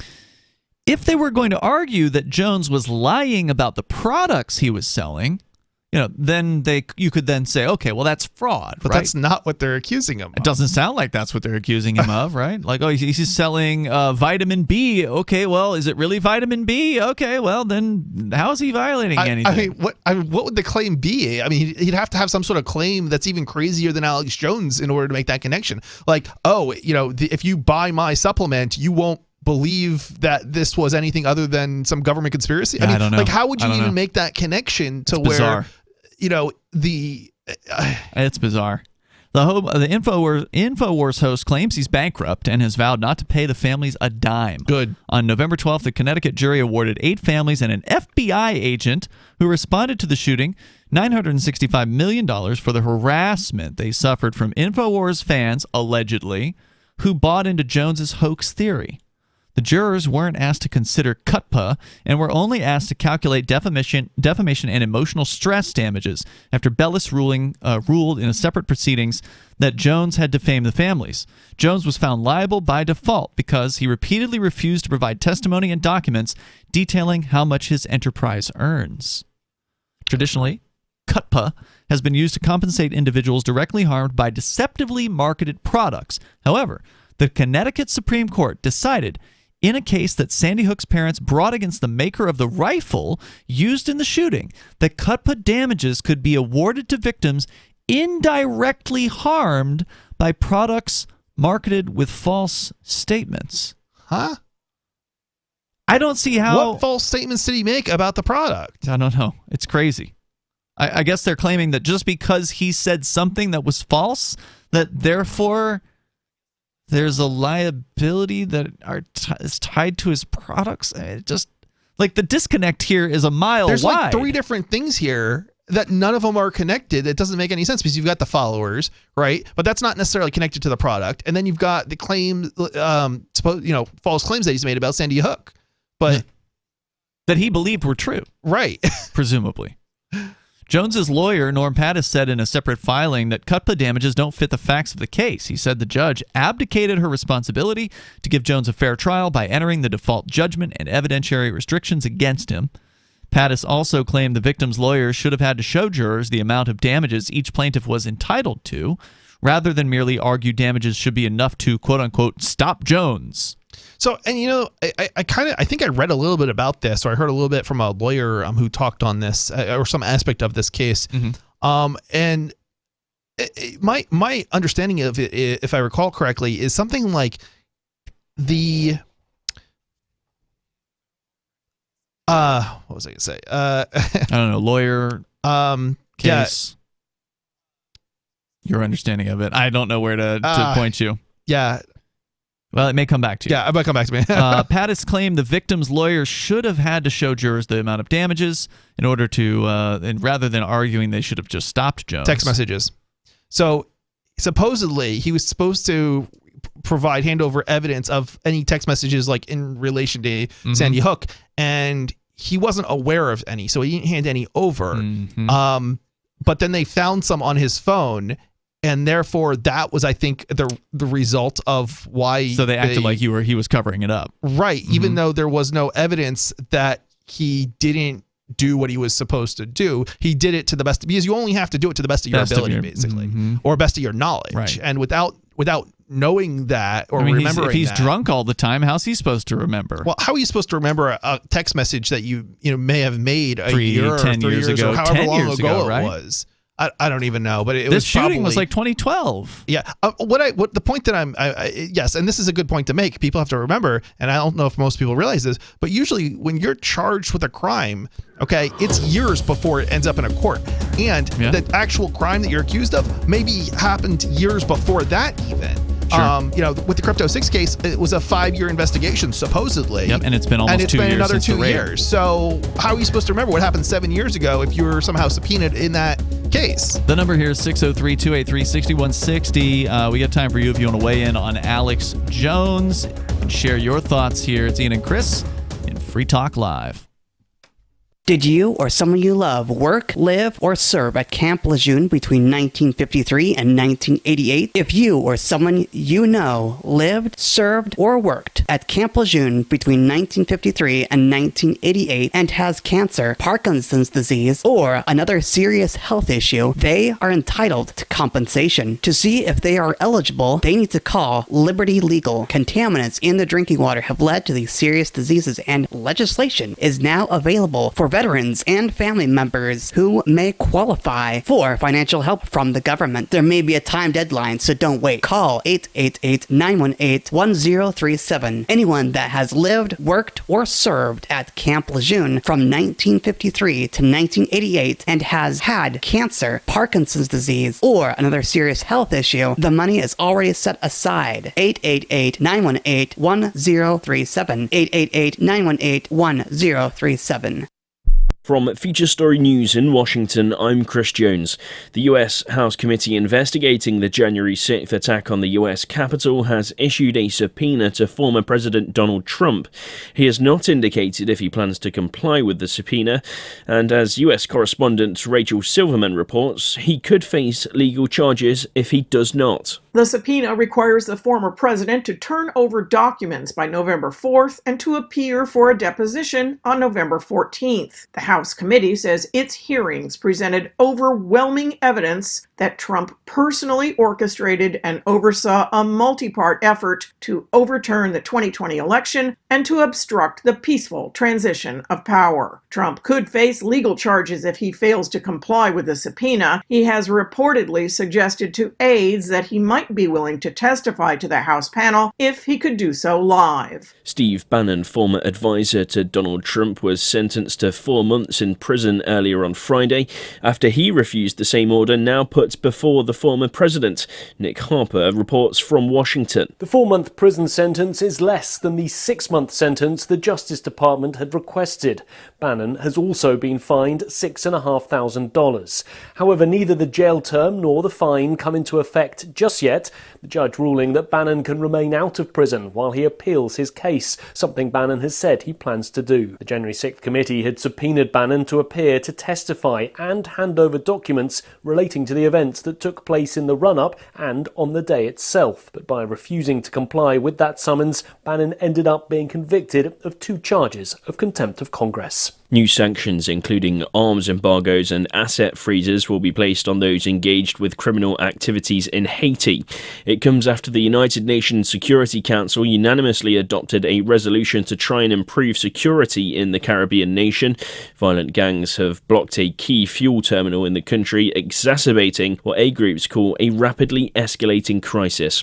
And the hunt for the next UK Prime Minister continues, with Penny Mordaunt becoming the first to officially throw her hat in the ring. Boris Johnson could also become a candidate after only leaving the role over 6 weeks ago. Laura Macon-Isherwood has the latest from London. He left Downing Street just over 6 weeks ago, making way for Liz Truss after, of course, all that controversy over those Partygate scandals, those parties that took place inside Downing Street while Boris Johnson was Prime Minister, at a time when the rest of the UK population was told they needed to stay indoors and stay away from their family and friends. And so if he does indeed make the shortlist, he might be popular with some MPs, maybe with the wider Conservative Party members, but there will be plenty of questions for him to answer if he does indeed return to number 10. From bureaus worldwide, this is FSN. Our Matrix server is about as free as internet chat can be. Join the existing rooms or create your own at chat.freetalklive.com.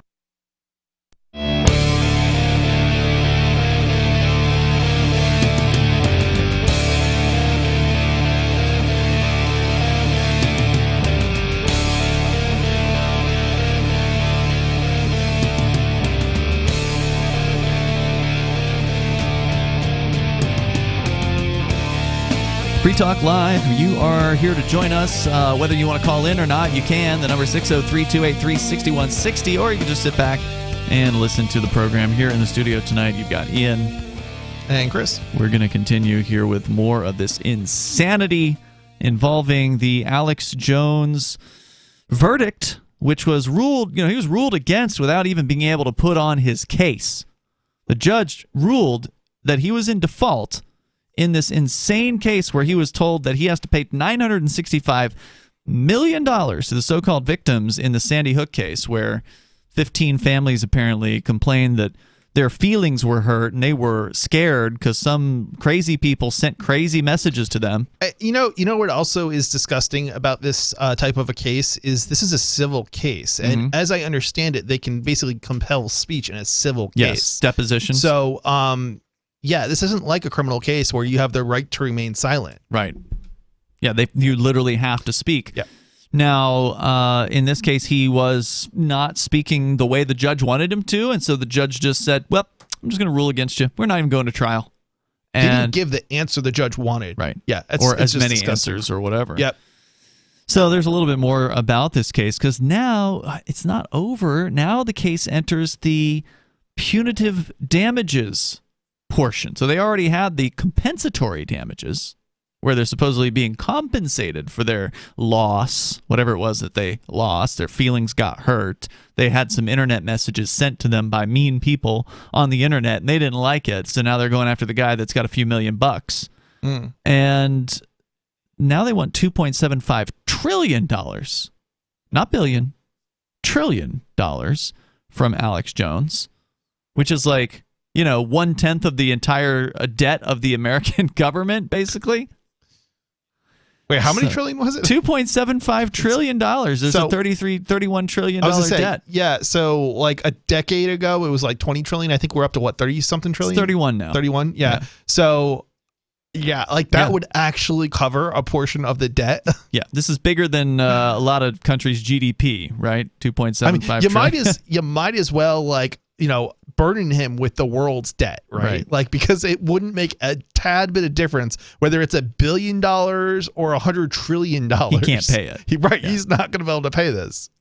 Pattis claimed the victims, this is Jones's attorney, Norm Pattis, claimed the victim's lawyers should have had to show jurors the amount of damages each plaintiff was entitled to, rather than merely arguing damages should be big enough to, quote-unquote, stop Jones. The family's lawyers also failed to tie the specific harassment that each victim suffered to Jones. It sounds like they didn't have to because they never went to trial. The plaintiffs focused on, quote, arousing sympathy, directing anger, and anchoring a large number before the jury with the hope that jurors would do what they did in this case, award a fortune. Pattis said in filings requested the verdict be set aside and a new trial ordered. Jones had claimed the judge's restrictions on what he could tell the jurors put him in an untenable position that violated his free speech rights. Bellis had forbidden Jones from testifying about his political beliefs, conspiracy theories, gun control, or First Amendment issues that he claims explain and excuse his false statements about Sandy Hook. That's what the whole show was about. How could you not put it into context? If you take something out of context, you're not going to understand the context, which... Right. Oh my God! That's why they. It's like that's like saying if you say I'm gonna lie about this and then you lie about something, right? Well, you're not really lying, right? But they're going to convict you of lying because you don't have the full context of it. Jones put InfoWars parent company into creditor protection in Houston federal bankruptcy court this year, shortly before a different jury in Texas awarded a Sandy Hook family almost $50 million in defamation damages.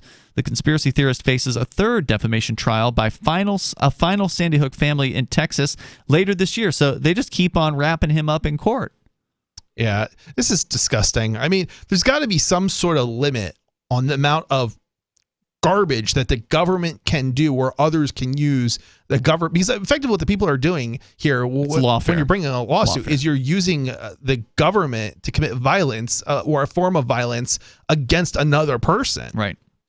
During the Connecticut trial, one of Jones's employees testified his companies made between $150 million and $1 billion in sales. Well, that's a bit of a range. $150 million to $1 billion? Can you narrow it down a little bit more? Following Sandy Hook, Pattis said he'll appeal the jury's award because he believes Bellis's default judgment and restrictions on Jones's testimony prevented him from presenting the political beliefs and free speech arguments the talk show host claims explain and excuse his false statements. After a few hours of combative testimony under subpoena, Jones boycotted the trial in favor of spouting his conspiracy theories and First Amendment arguments to reporters gathered outside the courthouse. So that is the update on Alex Jones. And again, you can feel however you want about Jones, but the fact is this is a chill on the freedom of speech in general. Yeah, this is not about Alex Jones. This is about the free speech that is being taken away, or evidence of what we don't actually have in the United States.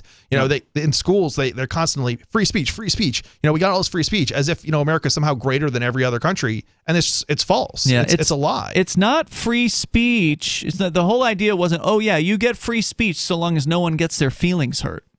No, because that's what they're saying. In fact, here. They used to teach kids sticks and stones may hurt my bones, but feelings will never words will never hurt me. Yeah. Yeah. And what happened to that? It's gone.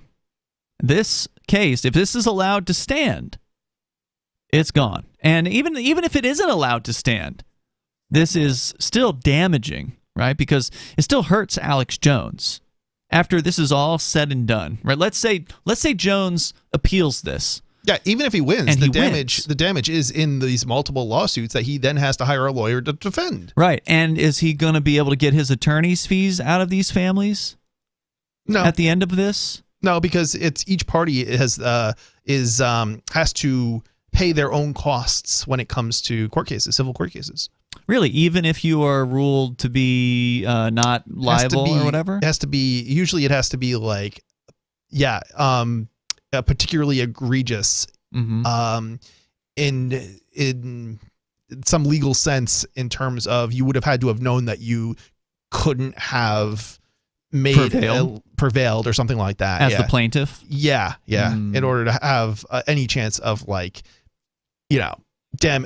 fees being paid. Wow. There are some examples where, probably the best examples, or the ones that come up the most often, where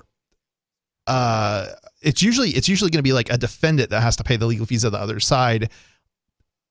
Usually, and often it's like cases like copyright type, piracy type cases. So that's usually where it ends up being the case. So that's what I'm saying. Even if it's overturned, even if Jones is the quote-unquote victor in the long run here, how many years of his life will have been sucked away by this political process? I understand that he's on the air still, so I mean, I'm still on the air here, right? Like, I've got this Crypto 6 situation that I'm facing down, and I'm facing prison over this victimless Crypto 6 situation. We've got way more serious charges because it's a criminal case. Jones, he's facing financial ruin, but even if he wins, he still has to pay his attorneys. God knows what that's going to cost. Probably millions if this has gone on as long as it has, and he's facing not one suit, but at least 3 different suits. And this disgusting thing about this is most people, they don't have the money to hire the lawyers to start in the first place, to defend themselves with the frivolous, absolutely ridiculous cases like this.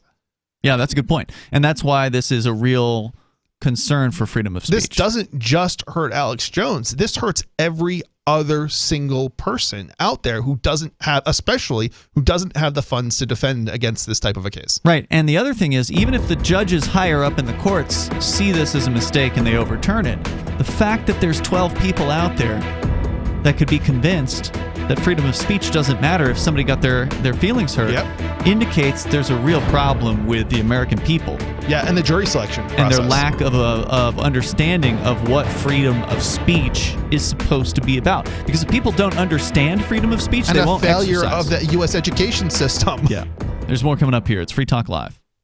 Excuse me, is this where I get a license to start a new business? I wouldn't be hasty. You have to get a license to go out of business, too, you know. Oh, well, look, I've invented this little anti-gravity machine, see? Oh, is that why you're walking 2 inches above the floor? Oh, yes, it's very comfortable. It saves on shoe leather. Yeah, well, you have to fill out these forms and report to the Human Services Department of Manpower Orientation and register with the Fair Employment Practice Commission, the Wage and Hour Division of the Employment Standards Administration, the State Sales and Income Tax Division, the Internal Revenue Service, and the Social Security Administration of the Department of Health, Education, and Welfare, and, of course, OSHA. OSHA? I thought that was a little town in Wisconsin. You'll find out. Say, floating around like that could be dangerous. Have you checked with the Consumer Product Safety Commission? Well, not yet. Come to think of it, you actually are flying, aren't you? Look, you need to go over to the Federal Aviation Administration and the Transportation... It's very hard to get anything done these days if you're in business, but free enterprise built this country. Think what could happen if we don't keep it free. A public service of this station and the Center for the Defense of Free Enterprise, Bellevue, Washington. We just can't have people floating about unregulated, you know. Are you tired of your taxes funding endless occupations around the world? Antiwar.com is run by people who understand that wars abroad become wars at home, wars on our freedoms. Antiwar.com is dedicated to bringing you the latest in news, views, interviews, and reviews from the top movers and shakers in the anti-occupation movement. Antiwar.com has it all, from thorough foreign policy analysis to interviews with whistleblowers who used to run the military-industrial complex. Anti-war, pro-free market. That's antiwar.com. What if you want to hear the latest episode of Free Talk Live, but all you have is your phone, you forgot to download our archive, and you have no data connection? You can call our Listen line at 641-793-0191. That's a long-distance number, so you may incur charges. If not, listen as long as you want. 641-793-0191. The Free Talk Live listen line, 641-793-0191. Why did you move to the Shire? I moved here to the Shire because there's other people around who take liberty just as seriously as I do. I moved to the Shire because I saw videos of people challenging authority and thought that I could get support myself. It called to me, like, do this, right now. I wanted to be around people like me who got it, and once I got here, I knew there was nowhere else that I wanted to be. I've always wanted to change the world, so I moved to the Shire to join people who were actually working towards doing the same thing.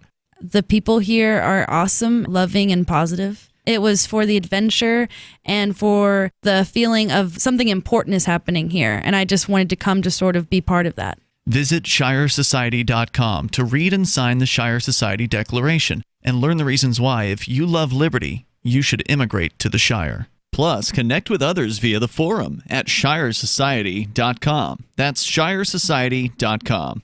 Tired of cancel culture? Sick of mega tech corporations holding an axe over your head? Join the LRN.FM Matrix chat server. It's self-hosted, so no one else can tell us what to do or say. Don't like the existing channels? You can make your own. You can even connect into some of our channels from other Matrix servers. It's federated. For the full LRN.FM Matrix experience, though, you should join our server via the step-by-step instructions at chat.lrn.fm. Chat.lrn.fm. Is oral health important to you? If you don't like your own teeth, fresh breath, or kissing people, then by all means stop listening. Several years ago, I met Jessica Armand, founder and CEO of My Magic Mud, and I became passionate about the product that she created and never want to live without it. It's clinically proven to whiten teeth, but I find it does much more. They want you to love My Magic Mud as much as I do, so they're giving you a money-back guarantee plus 20% off. Go to mymagicmud.com and use coupon code FTL20 at checkout. mymagicmud.com, FTL20. You can stick it to the man and big tech. Join our FTL social mastodon at social.freetalklive.com.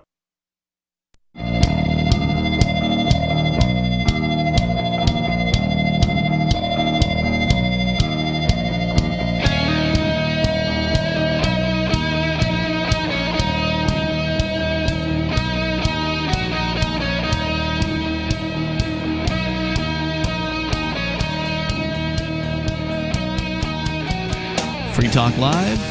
You can join the show here. You can bring up whatever you want to discuss. The number is 603-283-6160. That's 603-283-6160. In these remaining moments with you here tonight, you've got Ian. And Chris. And Chris, folks can join you on your talk show, Freedom Decrypted, which is happening on Saturdays, about 5 o'clock Eastern Time. Can be joined on video streaming, audio streaming. You've got a podcast for later on. Definitely video, no audio streaming. No audio only. But you can download a podcast version of the show. Good enough. Audio podcast. Yeah. And that's been going on for several years now, and it's a tech show, basically. It is. You focus on technical stories. They're going to get a little more techie than we do here on Free Talk. We cover a lot more content as far as tech stories are concerned. Yeah.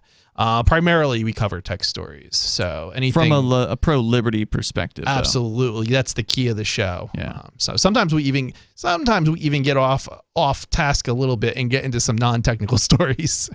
So one of the stories that I've been sitting, and by the way, Freedom Decrypted. Is there its own? Yeah, it's its own website. Yeah, freedomdecrypted.com. I was thinking Think Penguin, and both of those are your sites. They are. So if you need some... Think Penguin's my company, and Linux, Freedom Decrypted is the show. Right. You need some Linux-based computers. You can also talk to Chris. Go to thinkpenguin.com. So 1 out of 5 adults don't want to have kids. This is something that you and I have in common, I think, Chris, right? Or do you? No, I actually wouldn't. You know, have you thought about it? You must have thought about it. I have absolutely thought about kids. It's mostly Bob, who is my partner, who is not a kid-friendly person. So. Okay. I did not realize. Yeah. It's not to say it might not happen, but it probably won't happen. Well, I'm one of those ones that's just not interested at all in it. But there's a story here from studyfinds.org that 1 in 5 adults don't want to have kids. According to the piece here, our families about to find themselves on the endangered species list. Researchers from Michigan State University find that over 1 in 5 adults don't want children. And the survey also indicates that Americans are deciding against being a parent quite early on in life, most often in their teens or early 20s. They found that about 21.6% of adults, or about 1.7 million people in Michigan. I was going to say 1.7 million is way less than 21.6, so they only looked at Michigan here. Do not want children and are therefore child-free. That's more than the population of Michigan's 9 largest cities, says the study co-author, who is an associate professor at MSU. The authors used just 3 questions to separate child-free individuals from parents and other varieties of non-parents. The analyzed data comes from a representative sample of 1,500 adults conducted by the university. He says it's impossible to distinguish between types of non-parents using official statistics, so this research project is among the first to focus specifically on counting adults who choose not to have children, as opposed to parents that maybe want to have kids but they haven't been successful at it yet, or maybe they're planning but they don't have them yet and they're waiting until a certain time. People, especially women who say they don't want children, are often told they'll change their mind, which I've heard that a lot, because as somebody who got a vasectomy in my early 20s, I've always attracted women into my life that also don't want to have kids, thankfully, because that's one of the most important questions. You want to get that one out of the way, right? Like if you're going to go on a first date, you go ahead and get that one done, because most women want to have kids and you can just move on, right? So I've attracted those kind of women into my life, and they all hear the same thing from grandma or mom or something like that. Oh, you'll change your mind when you get into your 30s or, whatever. And according to this, no. People are making the decision to be child-free early in life, and women who decided in their teens to be child-free are now, on average, nearly 40 and still do not have children. Yeah, there's a upper limit to. There's a cutoff. Yeah, and it's about that age, right? Like just 40, you're pushing it. Yeah, short of adoption, you're never gonna have kids if. And that always is an option for people that change their mind. And if I were to go and want to have kids, that's the way I would think that it'd be best to go. I actually don't know how people have just. I'm always amazed that people want to have babies, like, as opposed to like adopt. Like, to me, that just seems, I don't know, that just seems like selfish. Maybe selfish, but risky. Like, I mean, well, yeah, pregnancies can have complications, right? Right. Like risky in so many ways. Like, at least if you adopt, you have some idea of like what you might be getting. The child's healthy or not, or has a disease or something. I mean, don't get me wrong. Don't get me wrong. Most kids that you would adopt are going to have problems, but yeah, they could. At least you have some idea of like what you're getting into. Yeah. As opposed to a child, a total random baby, roll of the dice. Right. That's just total roll of the dice. Yeah, that's a good point. I've never actually heard that point before. That's a good one. Yeah. Because normally I kind of come at it from the perspective of like, oh, well, why do you need to add another kid to the world when you've got so many of them out there that could use right help, definitely. That's definitely another reason why I don't really have a choice other than adoption, but sure, because you're a gay man. But if I had more of a choice, right?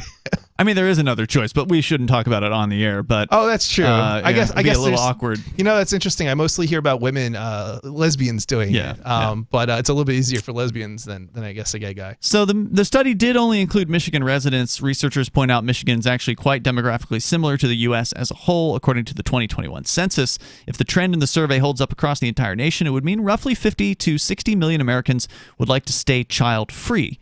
And the study authors add that if the courts overturn further precedents and birth control measures become harder to access across the United States, it could result in more hurdles for many young women deciding to be child-free. So they're referring to the overturning of Roe versus Wade, which happened this summer, and that has changed how some people handle sex, apparently. Yeah, this is kind of another interesting thought I had just now. It's not about children or childbirth or anything like that, but it's sort of related in terms of the economic impact that this has. Because if you think about it, a lot of your taxes are going to the public schools right now.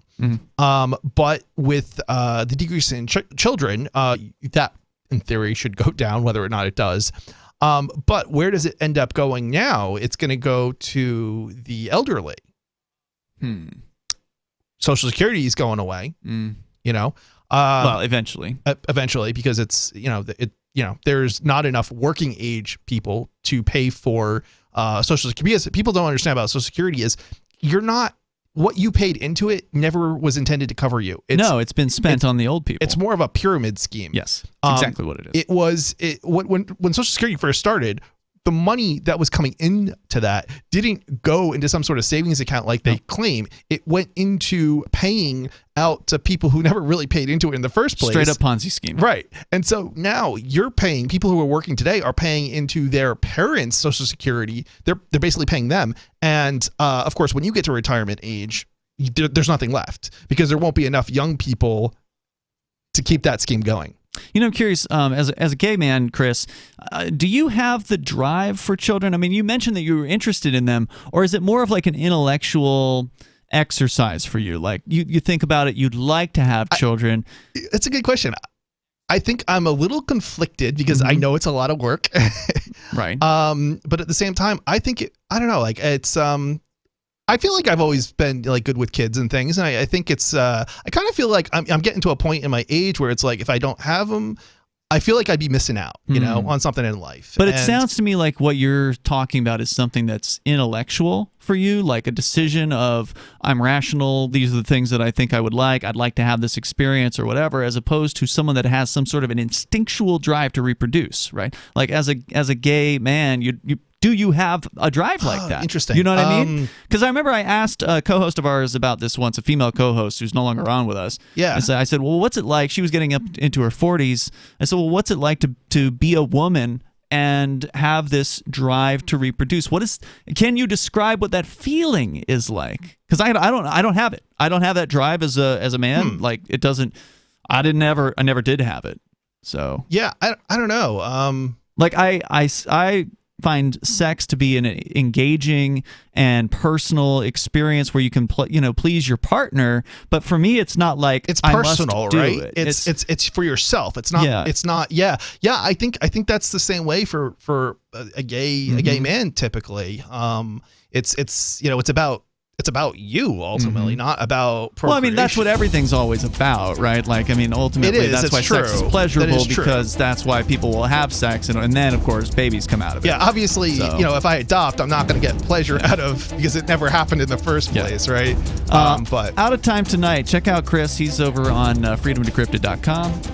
And you can grab archives of his show, and you can grab archives of our show at freetalklive.com. Don't forget, we've got a social media site. You can interact with Free Talk Live hosts and listeners at social.freetalklive.com. Inflation, a sidelined labor force, and ever-increasing interest rates. It's the perfect storm for pushing the U.S. economy over the edge. Savvy investors are diversifying into gold and silver with BullionMax.com. You can buy direct from BullionMax.com without talking to a salesperson, and your precious metals will ship fully insured directly to your home. Free Talk Live listeners can now order one of BullionMax's most popular products, the Goldback. Now in stock, but supplies are going fast. To get your Goldbacks, go to BullionMax.com/FTL. There are basically two types of advertising, direct response and branding. Radio's great for direct response with its low cost to listener ratio, but audio can't be beat for branding, which is a longer term endeavor. You want to be the first thing that someone thinks of when they think about your product or service. If you have a local business that you want kept top of mind in your community, call the station. If you need national reach, Free Talk Live's got around 200 radio stations, millions of monthly listeners,